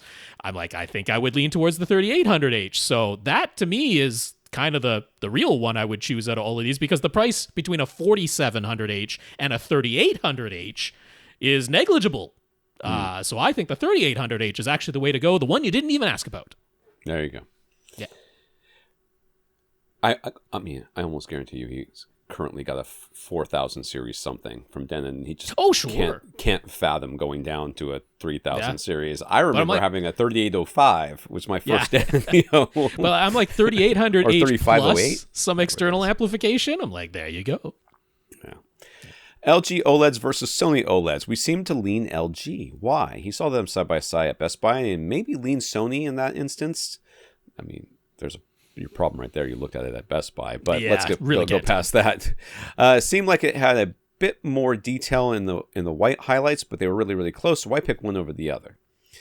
I mean, we have a lot of reasons for what we do. I'm trying to find... I've got 2 main reasons. Generally, the LGs are a little bit less expensive, like in terms of similar for similar. So like the C series versus the A80 series, or the G series versus the A90 series. The LGs are a little bit less expensive, so that's one. The other one is in terms of gaming features, the LGs just support more. They have the 4 HDMI 2.1 inputs, whereas the Sonys only have 2 HDMI 2.1 inputs. And then the LGs can do all the green check boxes on the Xbox Series X. They can do 4K at 120 hertz with variable refresh rate, with Dolby Vision, all at the same time, whereas the Sonys make you choose. You can't do Dolby Vision and 4K 120 at the same time. You can't do... let's see. Yeah. It's Dolby Vision. You can't do that at the 120 at the same time, whereas the LGs can. So when they cost a little bit less and gaming feature-wise do a little bit more, that puts it over the top for me. I'll take the LG. I had an article about, like, looking at... oh, there it is. Is this it? I think this is it. Looking at features, deciding what's right? Oh, 6 tips for shopping for TVs at big box stores. That's yeah. Yeah, it's mostly about ignoring the fact that one might look better than the other on the showroom floor. Well, yeah, because once you get it home and adjust the settings or have it calibrated, that's all going to go away. So we saw some AudioQuest speaker wires. They were between $600 and $800, depending on length, which wasn't more than 15 feet. So why? How? Because somebody will pay for it. He even learned that they're actually 15 gauge. At least they looked pretty. Monoprice has terminated monolith speaker wire, 14 gauge, which is thicker, not less thick, in case anybody's wondering. Right. 10 feet for $70, which also seems... Yeah, it's still way overpriced. Prohibitively expensive for me, but yes. Go on. Maybe not quite as pretty, but still nicely dressed up. Technically speaking, what's the difference? It's 10%, 10 times price difference? That's the difference? There's also a chance that those AudioQuest ones actually do something to mess up the signal, because if anything's going to mess it up, it's going to be the crazy overpriced esoteric speaker wire that messes something up. No, I mean, this is pure marketing and nothing on a technical level to justify that difference in price. yeah, this is one of those things in SpeakerWire. Audioholics kind of like started with all the debunking the super expensive SpeakerWire stuff. I will say, like, if you want something that looks pretty and has decent gauge, better than 14 gauge, certainly better than 15 gauge, like SVS's speaker wires, which again cost more than SpeakerWire needs to on a technical level, but they're doing it to give you the prettiness. SVS's SoundPath speaker wire is a nice choice there because that's dressed up nicely too. And I forget the actual gauge inside, but I know it's better than 14 gauge. So, that's another one you could look at there. But yeah, technically speaking, what's the difference? I mean, it should be, other than the Audio Quest is actually a little bit thinner and therefore has ever so slightly higher resistance, which is not a good thing. There's nothing. I mean, people have done the true blind listening tests where people can't tell the difference between speaker wire and a coat hanger, because as long as there's a proper electrical connection that doesn't go overboard in its resistance or capacitance or inductance, which actually get crazy out of hand for it to make a difference in speaker wire, but resistance is what we care about most. As long as that's within reasonable limits, it all sounds the same. Right. Okay. Sorry, I just found something wrong with my other website, so I'm not going to deal with that. He's found himself watching a lot more streaming content the past few years, and he's kind of got out of the habit of playing discs, but he still has a Sony Ultra HD Blu-ray player, so one night he decided to pop a disc in one of the older Spider-Man movies, which he's seen several times, including via streaming. The audio from the disc sounded significantly better than the streaming version. The video didn't really look much different, though. If we can stream video that basically looks just as good as the disc, why can't the audio sound just as good? I mean, they have to cut the bandwidth someplace. That's what it comes down to. It is weird, though. I mean, there is no real technical reason why it couldn't. This just seems to be a choice that they've made that, they're going to use the lossy audio formats, and they're not going to use the lossy audio formats at their maximum capability, because honestly, Dolby Digital Plus, which is always lossy, it is always slightly different what gets decoded versus what was originally encoded, but at its higher bitrate levels, I can't tell the difference between it and Dolby True HD. I can't hear the difference, just like I can't hear the difference between high bitrate MP3 or AAC versus a lossless audio file. At a high bitrate, I can't tell the difference. But the streaming services have erred on the side of using the lowest bit rates for audio possible with Dolby Digital Plus, which is meant to sound just as good as original Dolby Digital, but at an even lower bit rate than regular Dolby Digital, and that's sort of the way that they seem to have erred. There is no real technical reason why they couldn't be sending at least higher bitrate Dolby Digital Plus, if not full lossless. But it's just a choice they've made to, save some bandwidth. It's a bit of a weird choice, but there it is. But until there's a huge consumer demand and outcry, which I don't think is ever going to happen, as much as all of us audio enthusiasts would like it to, it really is not going to happen en masse that everyone actually demands the better audio quality. So I think that's a losing battle, unfortunately. Yeah. He's found himself... Oh, I already said that. A little while back, we talked about center speaker design and why a tweeter above a dedicated mid-range driver can sometimes have advantages over a woofer-tweeter-woofer design. But could we revisit the topic? He didn't totally get it. He's heard both types of center speaker designs. He couldn't honestly say he heard an obvious difference. He definitely wouldn't be able to have with his eyes closed or point out that center is woofer-tweeter-woofer, but the other center is a tweeter above a mid-range. So what audible difference would you actually be listening for? And is this a real reason why a tweeter above a dedicated mid-range would just be better, than just a woofer-tweeter-woofer or Diapolito design? The real concern with Diapolito, which is the woofer-tweeter-woofer, I mean, array. To be technically correct, Diapolito is vertical. It's woofer above a tweeter, above a woofer. Turning it horizontal is incorrect usage of a Diapolito array. Right. So the problem is that the vertical dispersion is better than the horizontal dispersion when it's laid on its side like this. So this is generalities. And what happens online is someone decides that, or someone says, these speakers tend to have these characteristics, or these driver layouts tend to have these characteristics, and then people take that as gospel truth no matter what at all times. Right. And that is the real problem with the concerns here. It isn't that I would say MTMs or woofer tweeter, woofer mid-range tweeter mid-range or MTM design of a center channel is necessarily incorrect or bad or in any way. Yeah, you could design around it if that's what you're making. You can, and people do. And I have had many center channels where the reason you didn't hear a difference almost certainly is because you were sitting on axis anyways. You were sitting smack dab in the middle, and you weren't having a problem with the horizontal dispersion because there was no horizontal dispersion that you were caring about. To explain how you would hear it, if you're sitting directly in front and not moving on either of these speakers, you're not going to hear the difference, blind or not blind.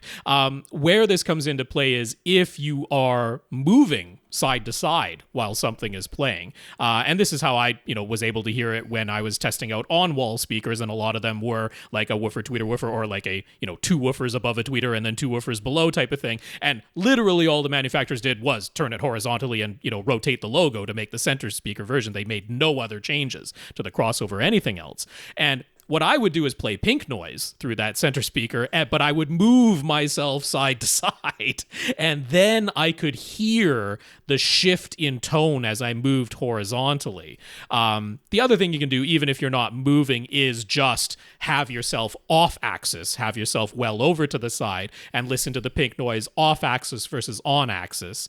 And with the woofer, tweeter, woofer design that, has no compensation, you will typically notice that, there's high frequency roll-off off axis that isn't as pronounced when you have a properly designed center speaker or one that has, tweeter above a mid-range. So all of this happens because at a certain frequency, the tweeter and the woofers are crossing over to each other. They're both playing the same frequencies. It'll be around 1.5 kilohertz or 2 kilohertz or something like that, typically. And right in that region where all 3 of those drivers are playing the same frequency, you get some cancellation. You get some sound wave cancellation.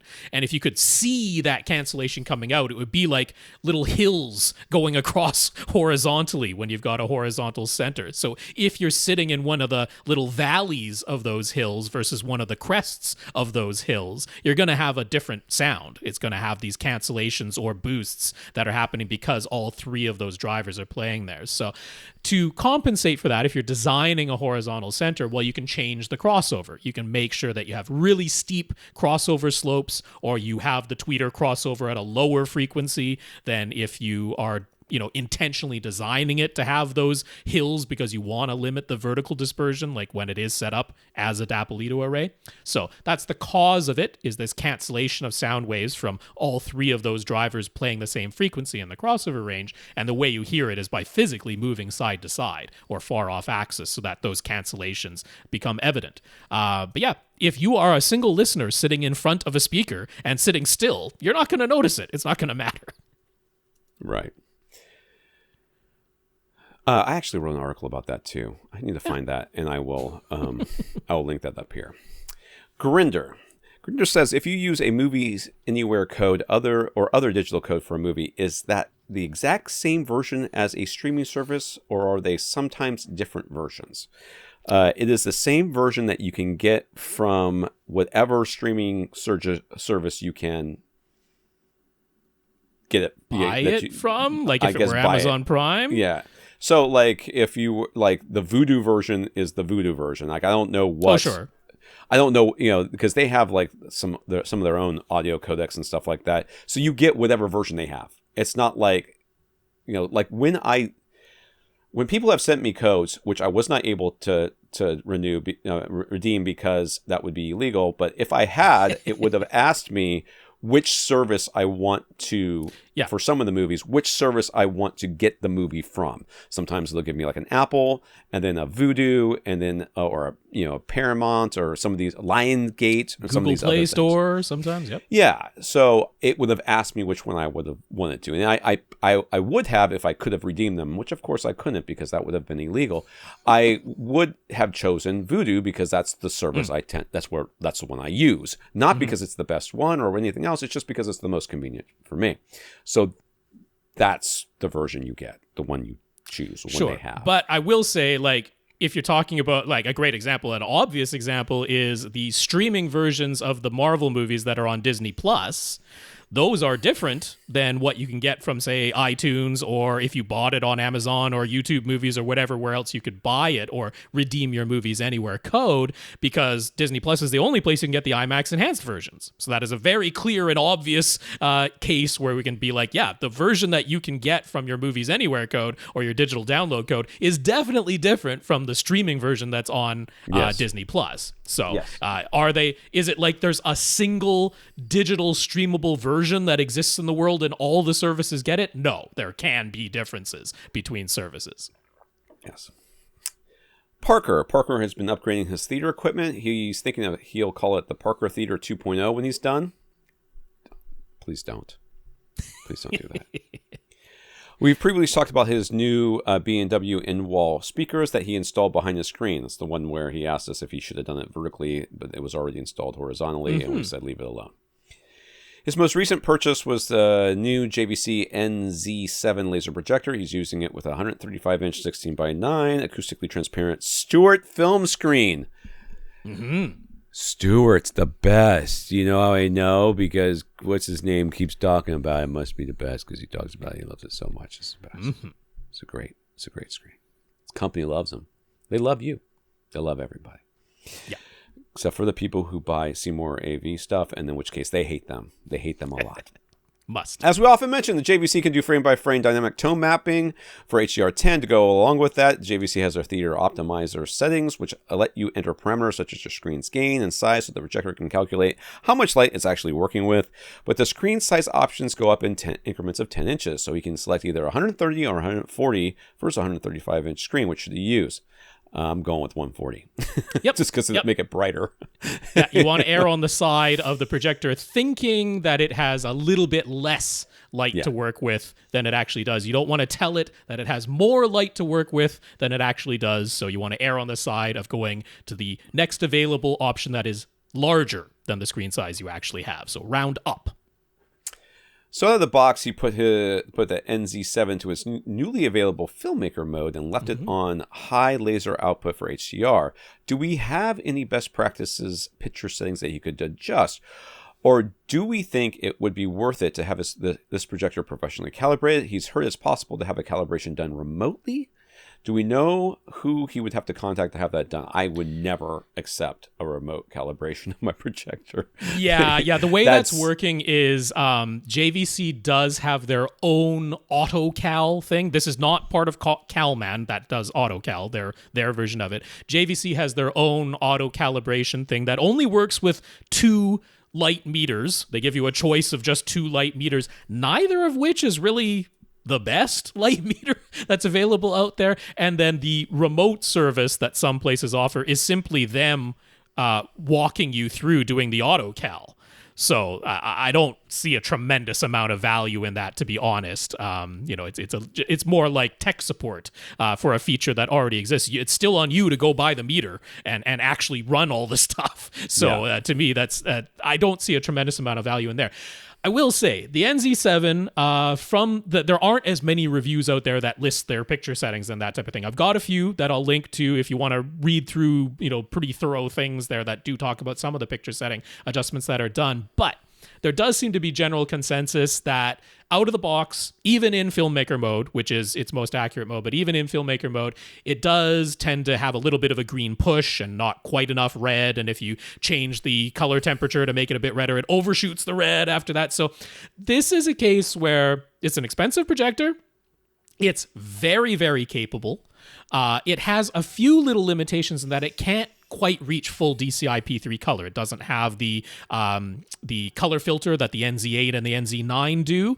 So to get the colors as accurate as you can, to get every last drop of performance out of this thing, it is very reasonable, in my opinion, to have this projector professionally calibrated. It calibrates really, really nicely. It is not supremely accurate out of the box. By no means is it bad. Please don't take it like that. You're looking at it now. You can tell us, no, it's not an ugly looking image or anything like that. But given the price point of it, given what it's capable of, and given how it isn't quite there to what it's capable of right out of the box, and some of that theater optimizer and frame-by-frame adaptive tone mapping settings, like, it's not all the most intuitive, easy stuff to fully optimize. So I think it is worth getting a calibrator. So yeah, places I always point people to just look for calibrators. You can just look at ISF, the Imaging Science Foundation, find a certified ISF calibrator in your area through them. Lion AV is another place that I always point people, and AV Science as well. They typically work with Chris Deering, I think, who's very well known on AVS forums. So those are 3 great places you can go to find a calibrator. Okay. So he's got a 7-channel, 200 watt per channel Sunfire amplifier, but he's been using to power his ear level speakers along with his Yamaha A3050 receiver that's powering his overheads. He's got if you want to see a picture of a big old rack full of gear, yep, go to YouTube or go to Flickr. Either way. 2 racks even, side by side. Mm-hmm. Ooh, look at all the pretty blue and reddish lights. There are blue lights. He'd like to do a receiver upgrade and probably expand beyond 7.2.4 since he's got 2 rows of seats. He'd like to have a HDMI 2.1 support. His new JVC can do 4K 120 after all. Mm-hmm. Are you a gamer? So will it matter? So he's found his available options are somewhat limited. He's considering switching to separates, which would narrow down his pre-pro options pretty much to either the Anthem AVM70 8K or the Arcane AV41. Is one of those clearly better than the other? Is there some other pre-pro that can do HDMI 2.1 and 9.2.6 that he overlooked? Any reason to upgrade his Sunfire amp or maybe switch it to overhead duty while getting a new amp for the ear level speakers, for the love of God. His room is 14 by 19 by 9. The primary room. Jeez. Not a gigantic room. I mean, not a tiny room, but not a gigantic room. 14 by 19 by 9 with the primary rows of seats about 11 feet from the screen and about 2 inches from the sides and surrounds and above speakers. You sure as heck don't need to upgrade your Sunfire amp. That's a terrific amp, by the way. So there's zero reason to replace or upgrade the amplifier. That's an easy answer. So I will just say, I do like the value that both the Anthem MRX or rather, he was looking at the separates, right? I just tipped my hand what I'm going to say. But the AVM70 or the Arcane AV41, the value on those is not bad at all. But I will say, I don't think you need to go dedicated pre-pro. We're going to say get an AV receiver instead because you can utilize some of the built-in amplifiers. Not all of them. We're absolutely going to say keep your Sunfire amplifier. We're not going to tell you to replace that. But you can use some of the built-in amplifiers of an AV receiver plus the pre-outs to feed 7 of the channels to your Sunfire. If you go that route, then there is a big difference between what the Anthem MRX 1140, that would be the model that lets you go to 9.2.6, but it's identical to the AVM70. It's just that it has amplifiers built into it. That's the only difference. Or you would go with Arcane's AVR 21 or AVR 31, but you would get the 21 because the 31 is all about putting some Class G amplifiers into the chassis, and you only need a handful of amplifiers because you're adding on to your 7-channel Sunfire. But there's a big difference between the Anthem MRX 1140 and the Arcane AVR 21, which is that the Anthem lets you reassign the internal amplifiers, not completely freely. There are limitations on it, but they do let you reassign the internal amplifiers, whereas the Arcane AVR 21 does not. You're stuck using its amplifiers just to the ear level speakers, and they only let you add on to the surround backs and the heights instead, and the front wides. So to me, that definitely tips it in favor of the Anthem if you do go that route.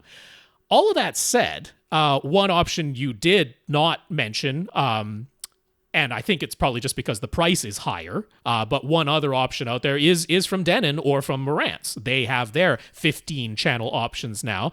Denon's A1H at $6,500 is expensive, but it is the one I would point you toward because it's the AV receiver version, and it's all the things I talked about. The Marantz, what is it now? The Cinema 10 Pre-Pro is $500 more and doesn't have any amplifiers built in. So you're spending even more on top of that to add to your Sunfire amplifiers. So I actually think the Denon AVR A1H would be a great choice. It has fully reassignable amplifiers, so it's more flexible than even the Anthem is. If you're worried that, I don't think Odyssey is good enough, well, supposedly Dirac is coming to that A1H, which is what the Arcane uses. The Arcane uses Dirac. So that would be the other one to keep in mind. It's got a couple of features that neither the Anthem or the Arkham has, like having the 4 subwoofer outputs, one of which can be a dedicated tactile transducer if you're going to do that type of thing. I'll also say in terms of supporting full Dolby Surround upmixing to make use of all 15 speakers, that's something the Denon's going to do. I don't actually know for sure if the Anthem or the Arkham do. I'm pretty sure that the Anthem does not, as far as Dolby Surround upmixer goes. DTS X Pro is another thing you're going to want to look at there. So, the Denon definitely has, it is more expensive, but it definitely has some additional features. And if you were only looking at the pre-pro models, well, then the price difference between the Denon and the pre-pros you were considering is not so bad. Although the Anthem pre-pro is nicely priced. It's really comparable to its AV receiver version. So to me, I would either actually pay a little bit more and go with the Denon A1H, or I would go with the Anthem. I think for you, for the setup that you've got, the Arkham is lacking a bit in not being able to reassign its amplifiers if you go for the AV receiver version, and I wouldn't really go with the pre-pro version because I just don't see the value there. Okay. Mm-hmm. Bob in the Philippines. Bob has an older E-Series LG OLED TV. Once in a while, he'll turn the TV on and see a banner message that says, "Clear panel noise complete." He understands that there's an automatic panel refresh that happens after a certain number of hours of use that is supposed to mitigate image retention and help prevent burn-in. But how does it work exactly, and what does it actually do? On plasma TVs, there used to be a screen wipe function to help reduce the chance of burn-in, and it would show a bright white bar scrolling across the screen, but this clear panel noise thing on this OLED just seems to run while the TV is in standby, with nothing being shown on the screen itself. So what is that doing to help prevent image retention? I have no idea what this is. This, it wasn't strictly designed to mitigate image retention and burn-in. It's a happy byproduct that if you have a little bit of image retention, it tends to clean it up. But this is simply about the way OLEDs work. There is voltage and current being fed directly to each little subpixel.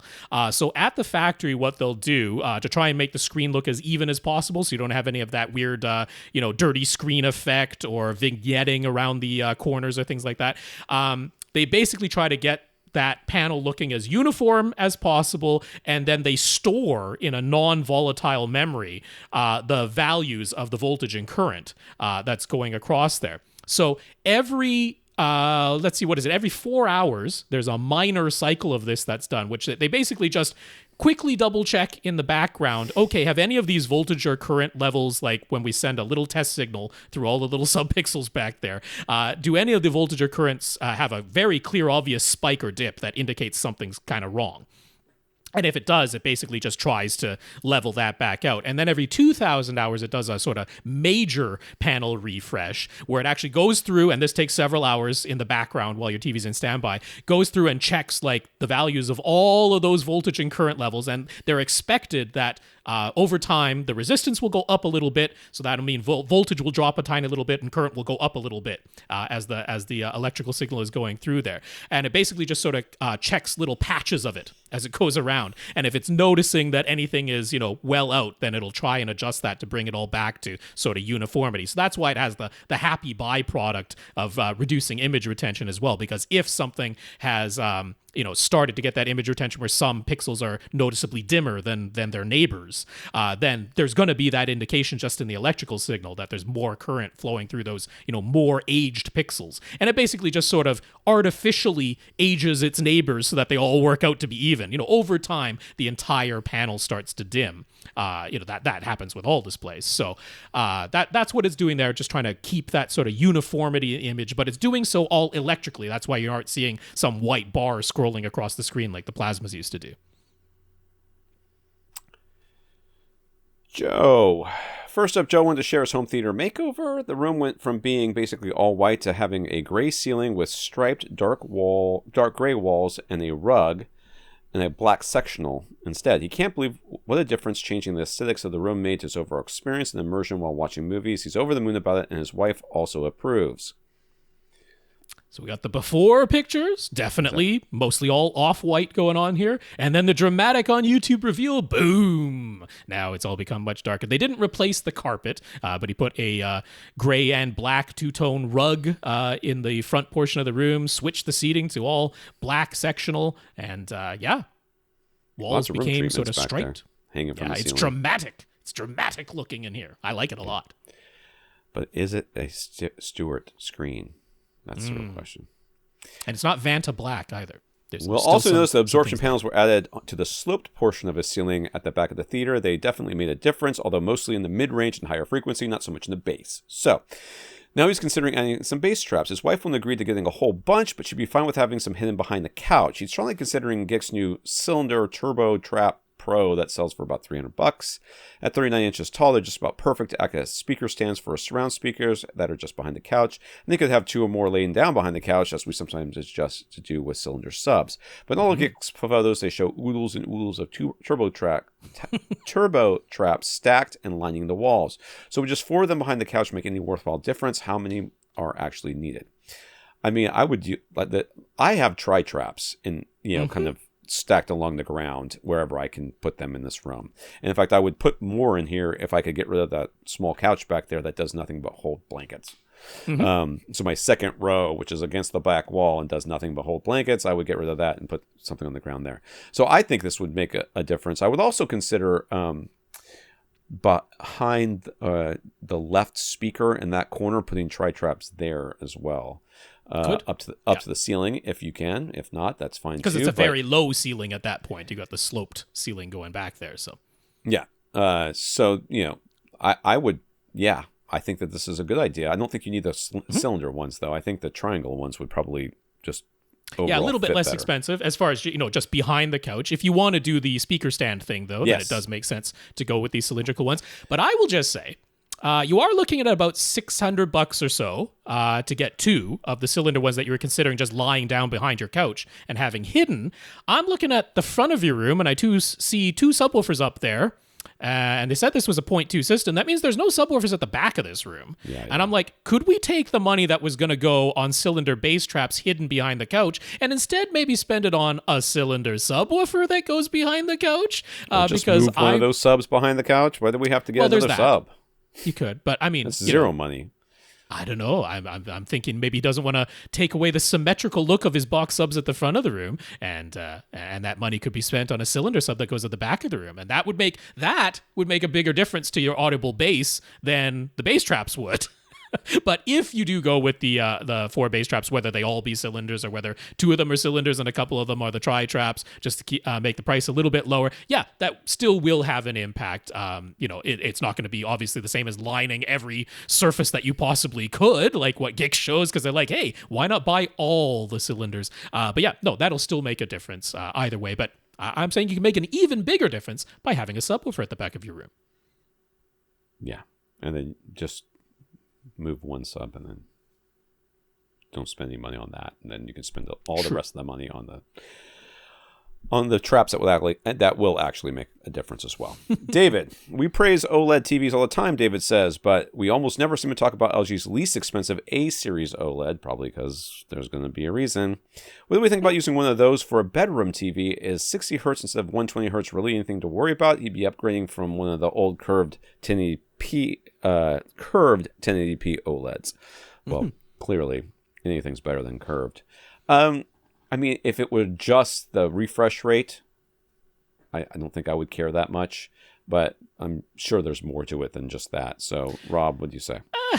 I mean, not tremendously so. Like, obviously, they don't have HDMI 2.1 because they don't need it, because HDMI 2.0 was perfectly capable of 4K 60, and they are 60 hertz TVs instead of 120 hertz. So, honestly, when they're measured head-to-head, the A series versus the C series, the A series always measures a little bit dimmer.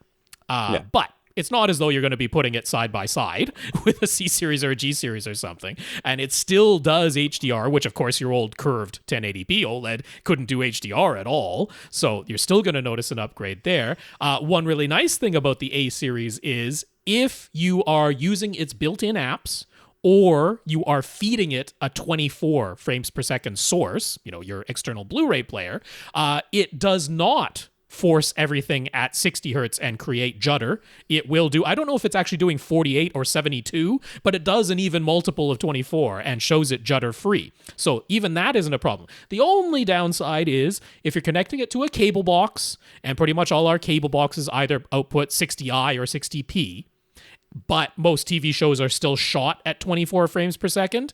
The 120 hertz TVs, the C3 and up and that, they will do inverse telecine, right? They will detect that 60 frames per second source coming in was originally shot at 24, and they will actually do all the processing to like take it down to 24 and then show it at 120, whereas the A series won't do that. They'll just show the 60 hertz signal at 60 hertz, so you'll see the judder from say your cable box.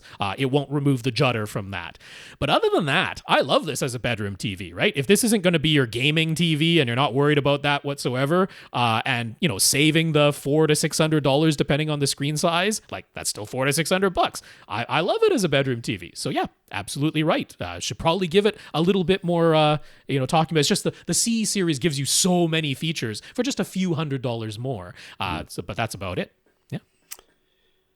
Dan's room would fit into Audioholics' Baseaholic large room size. It's about 15 by 21 feet, but has high ceilings, about 12 to 14 feet on average. So somewhere around 4,400 cubic feet or so. He's got a full 7.2.4 configuration going. He's thinking about getting a new HDMI 2.1 receiver. Then it has both their X3800H and the 4800H. Feature-wise, they appear to be nearly identical, as we already mentioned.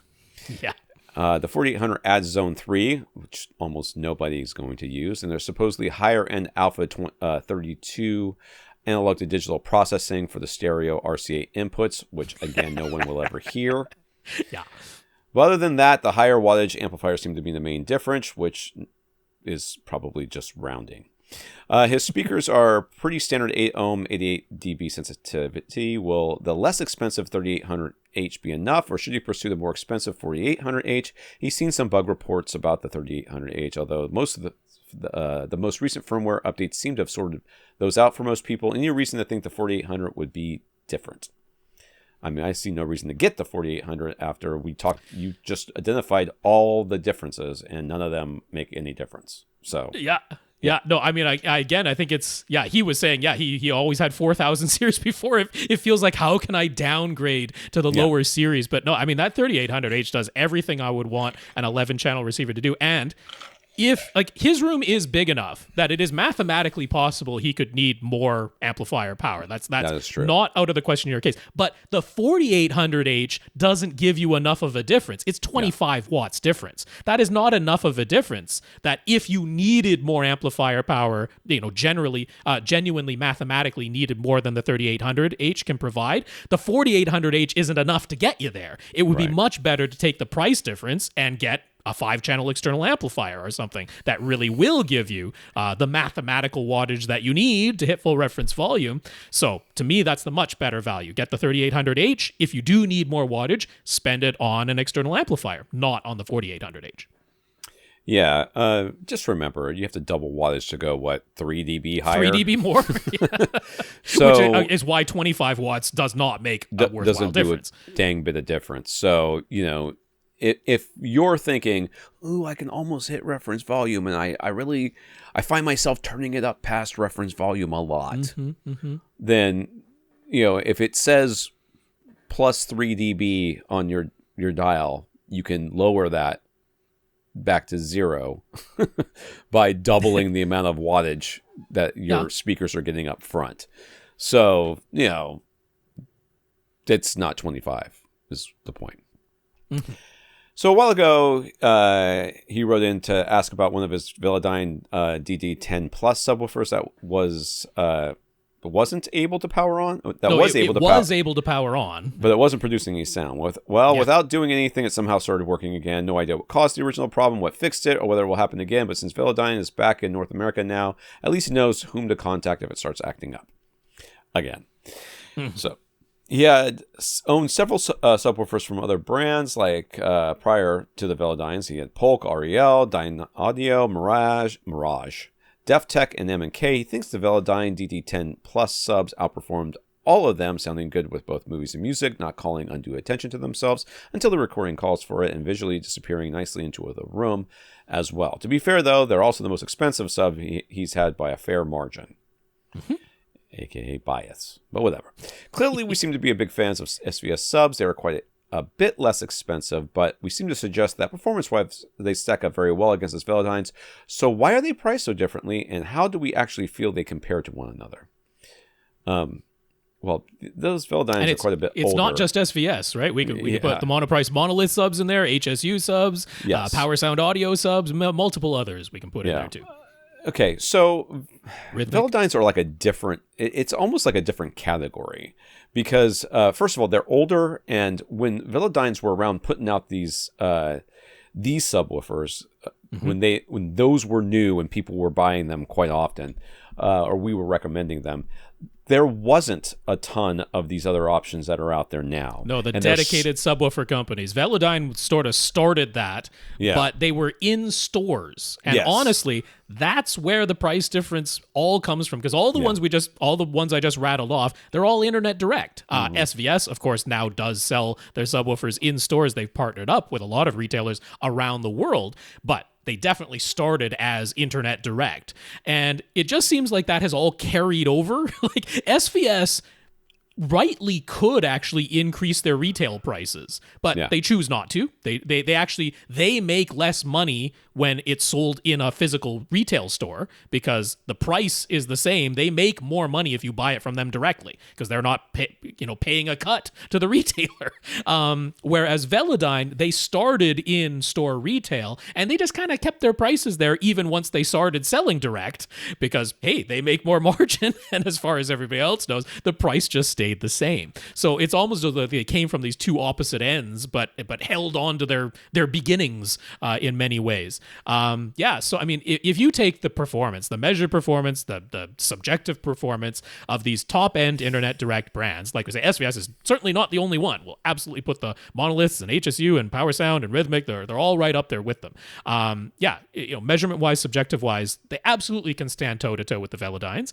If it's purely about aesthetics, that's not always the case, right? Not everybody has pretty looking or similarly compact subwoofers. And if you want the really pretty and really compact subs that perform like this, and you start looking at like JL Audio, they're more expensive than your Velodynes. So some of it is going into that aspect as well. But yeah, I would absolutely say performance-wise, they're going to stack up fantastically. And it's from the origins. One was a store brand, one was internet direct. And that, and it's one of the reasons why Velodyne kind of disappeared for a while, it seemed. And it's 10 years or so. We just we forgot about them, and then they weren't around and we didn't know, and then they came back and we still didn't know. So their pricing, that holdover from the in-store pricing, just made them uncompetitive compared to, and then they put out headphones. They tried to do some other stuff, and the company got sold. There was quite a few things that were happening. They're a good example of a company that just sort of decided not to change with the times and then became irrelevant. And but their subs, especially the digital drive ones that you've got, they're really good subs. They're very good subs, and they're a perfect example of when we say, you can buy speakers or a subwoofer, and they can last for not years, but tens of years, sometimes. As long as nothing goes wrong, something breaks, nothing rots, as long as they're treated properly and used. I mean, I think it's worse to have a speaker just sitting there unused than it is to have a speaker that's used all the time, because at least the surrounds and the spiders and everything else gets moved around and worked out.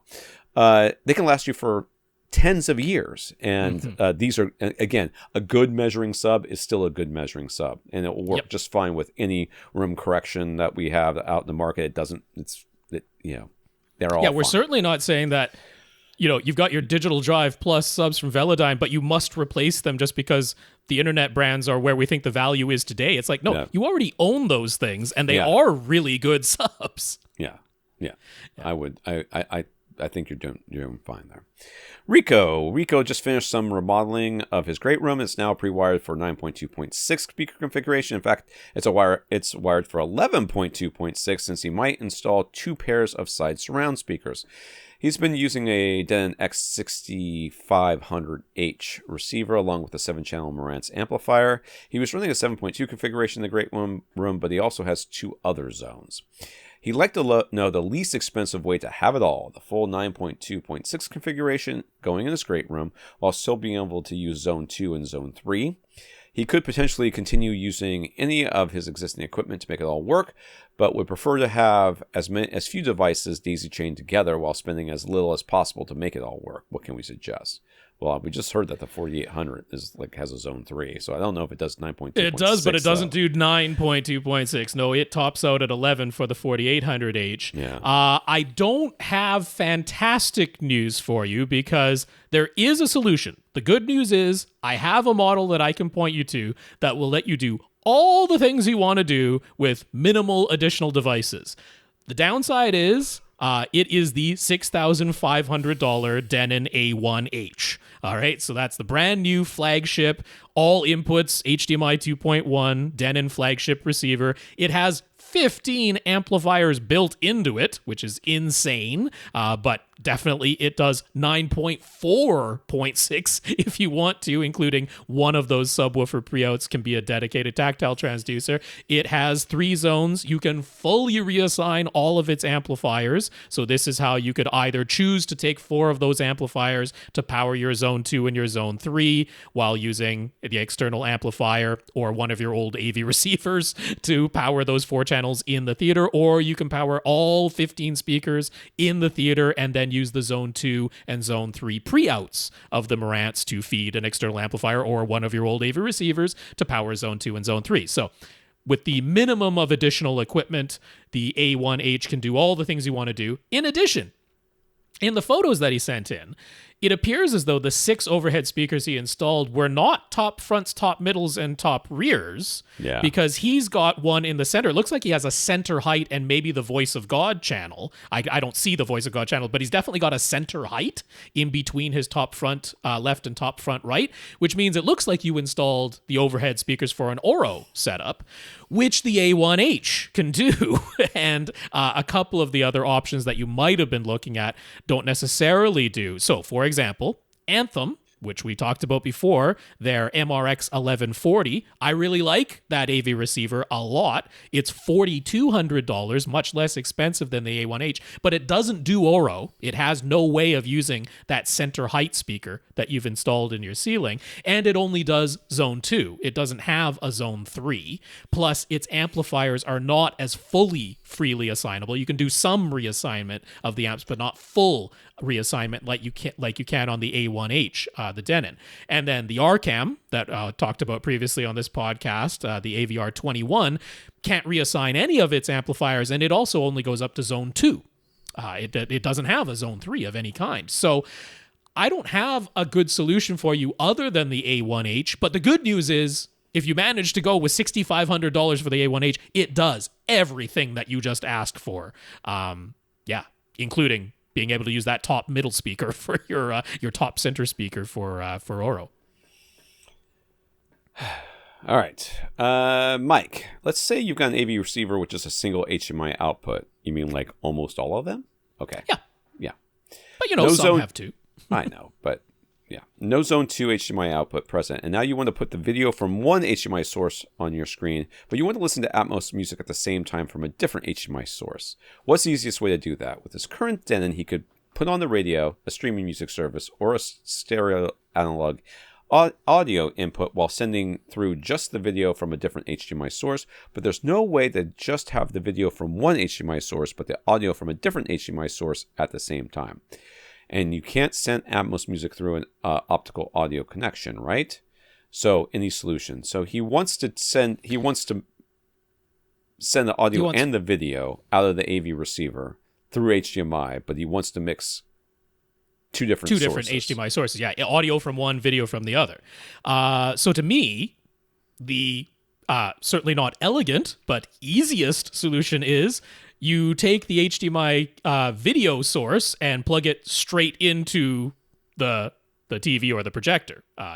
You no longer plug it into the AV receiver at this, so you've got video going straight from the source to your TV or projector, and then you turn on your AV receiver and use whatever HDMI source you want for the Atmos music. So, like I say, that's not elegant because it involves unplugging the video source from the AV receiver and plugging it into the TV or projector, or having a second HDMI cable that goes from the TV or projector directly to the source, and just using that instead.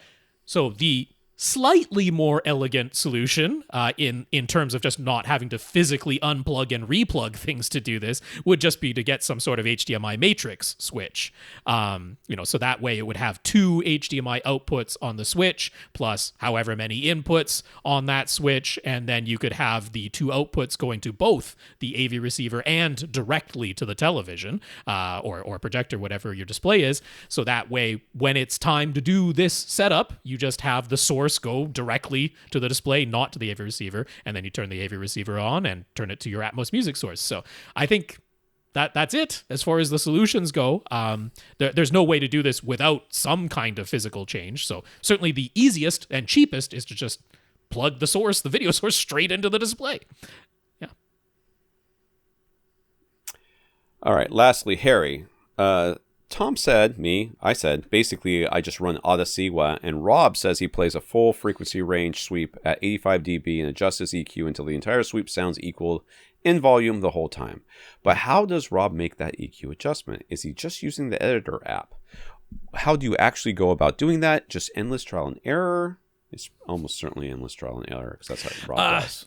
Yeah, it's pretty close to endless trial and error. Now, of course, I've done this enough times now that it is well-educated guessing, and that I have a pretty good sense of what sort of curve I need to aim for with my speakers in my room at this point. But it is ultimately trial and error. So what I'm doing in this scenario is starting the Odyssey process with the Odyssey editor app, letting it do its regular thing at its defaults, then going back, and I use Room EQ Wizard. I use the sweep generator built into Room EQ Wizard, because that lets me say exactly how long I want that sweep to be, the duration of the total sweep, and it shows on my computer screen exactly what frequencies are playing the entire time. So I can then play the sweep slowly after Odyssey has run at its defaults. I can play that sweep slowly back through one speaker at a time using Room EQ Wizard, and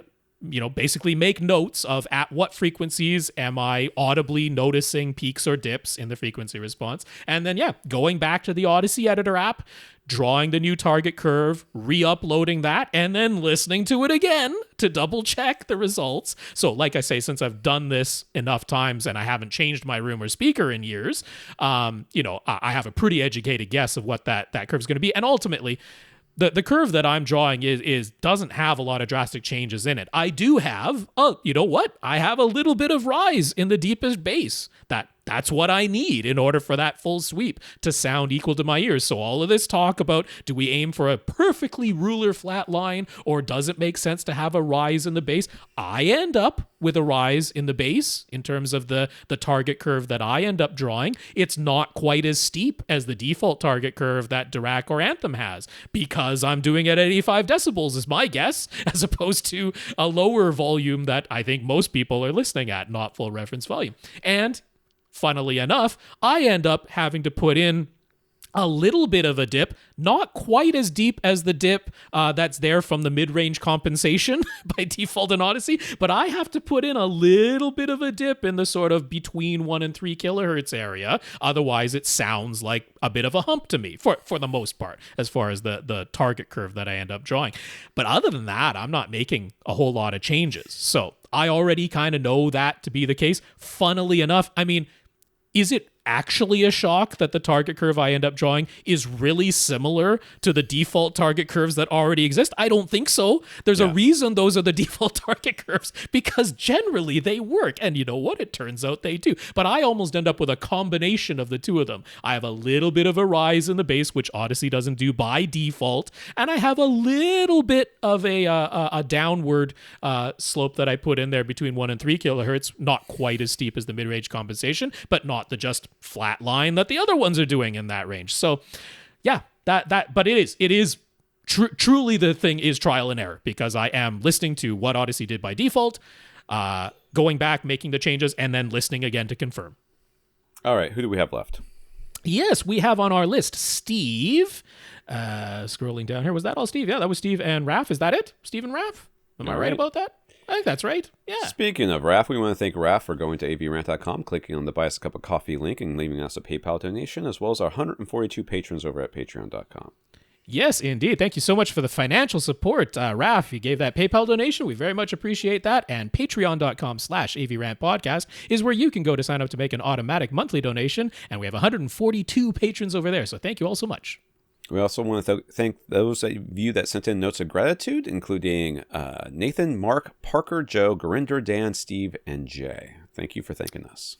For sure. I'll say the names one more time. Nathan, Marc, Parker, Joe, Gurinder, Dan, Steve, and Jay. Thank you all so much for the notes of gratitude and encouragement. We appreciate it. Go send Lee an email, lee@avrant.com. It'll just blow his mind and make his day. He'll be so darn happy about that. So yeah, big thank you to everybody who continues to listen and send in your questions. That's right. If you want your question answered, all you have to do is ask us by emailing us at question@avrant.com, or send them to lee@avrant.com and let him answer them. How about that? We'll see how many end up making their way over to me. Yeah, that's for sure. For AVRant, I'm Tom Andring. And I'm Rob H. Now stay in and listen to something.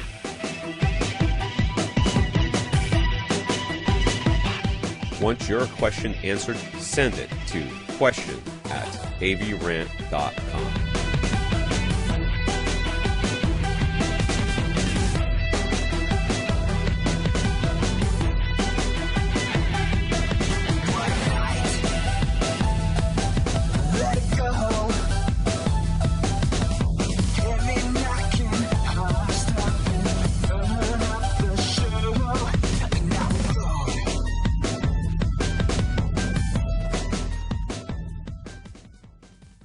This is AVRant. Now go out and listen to something.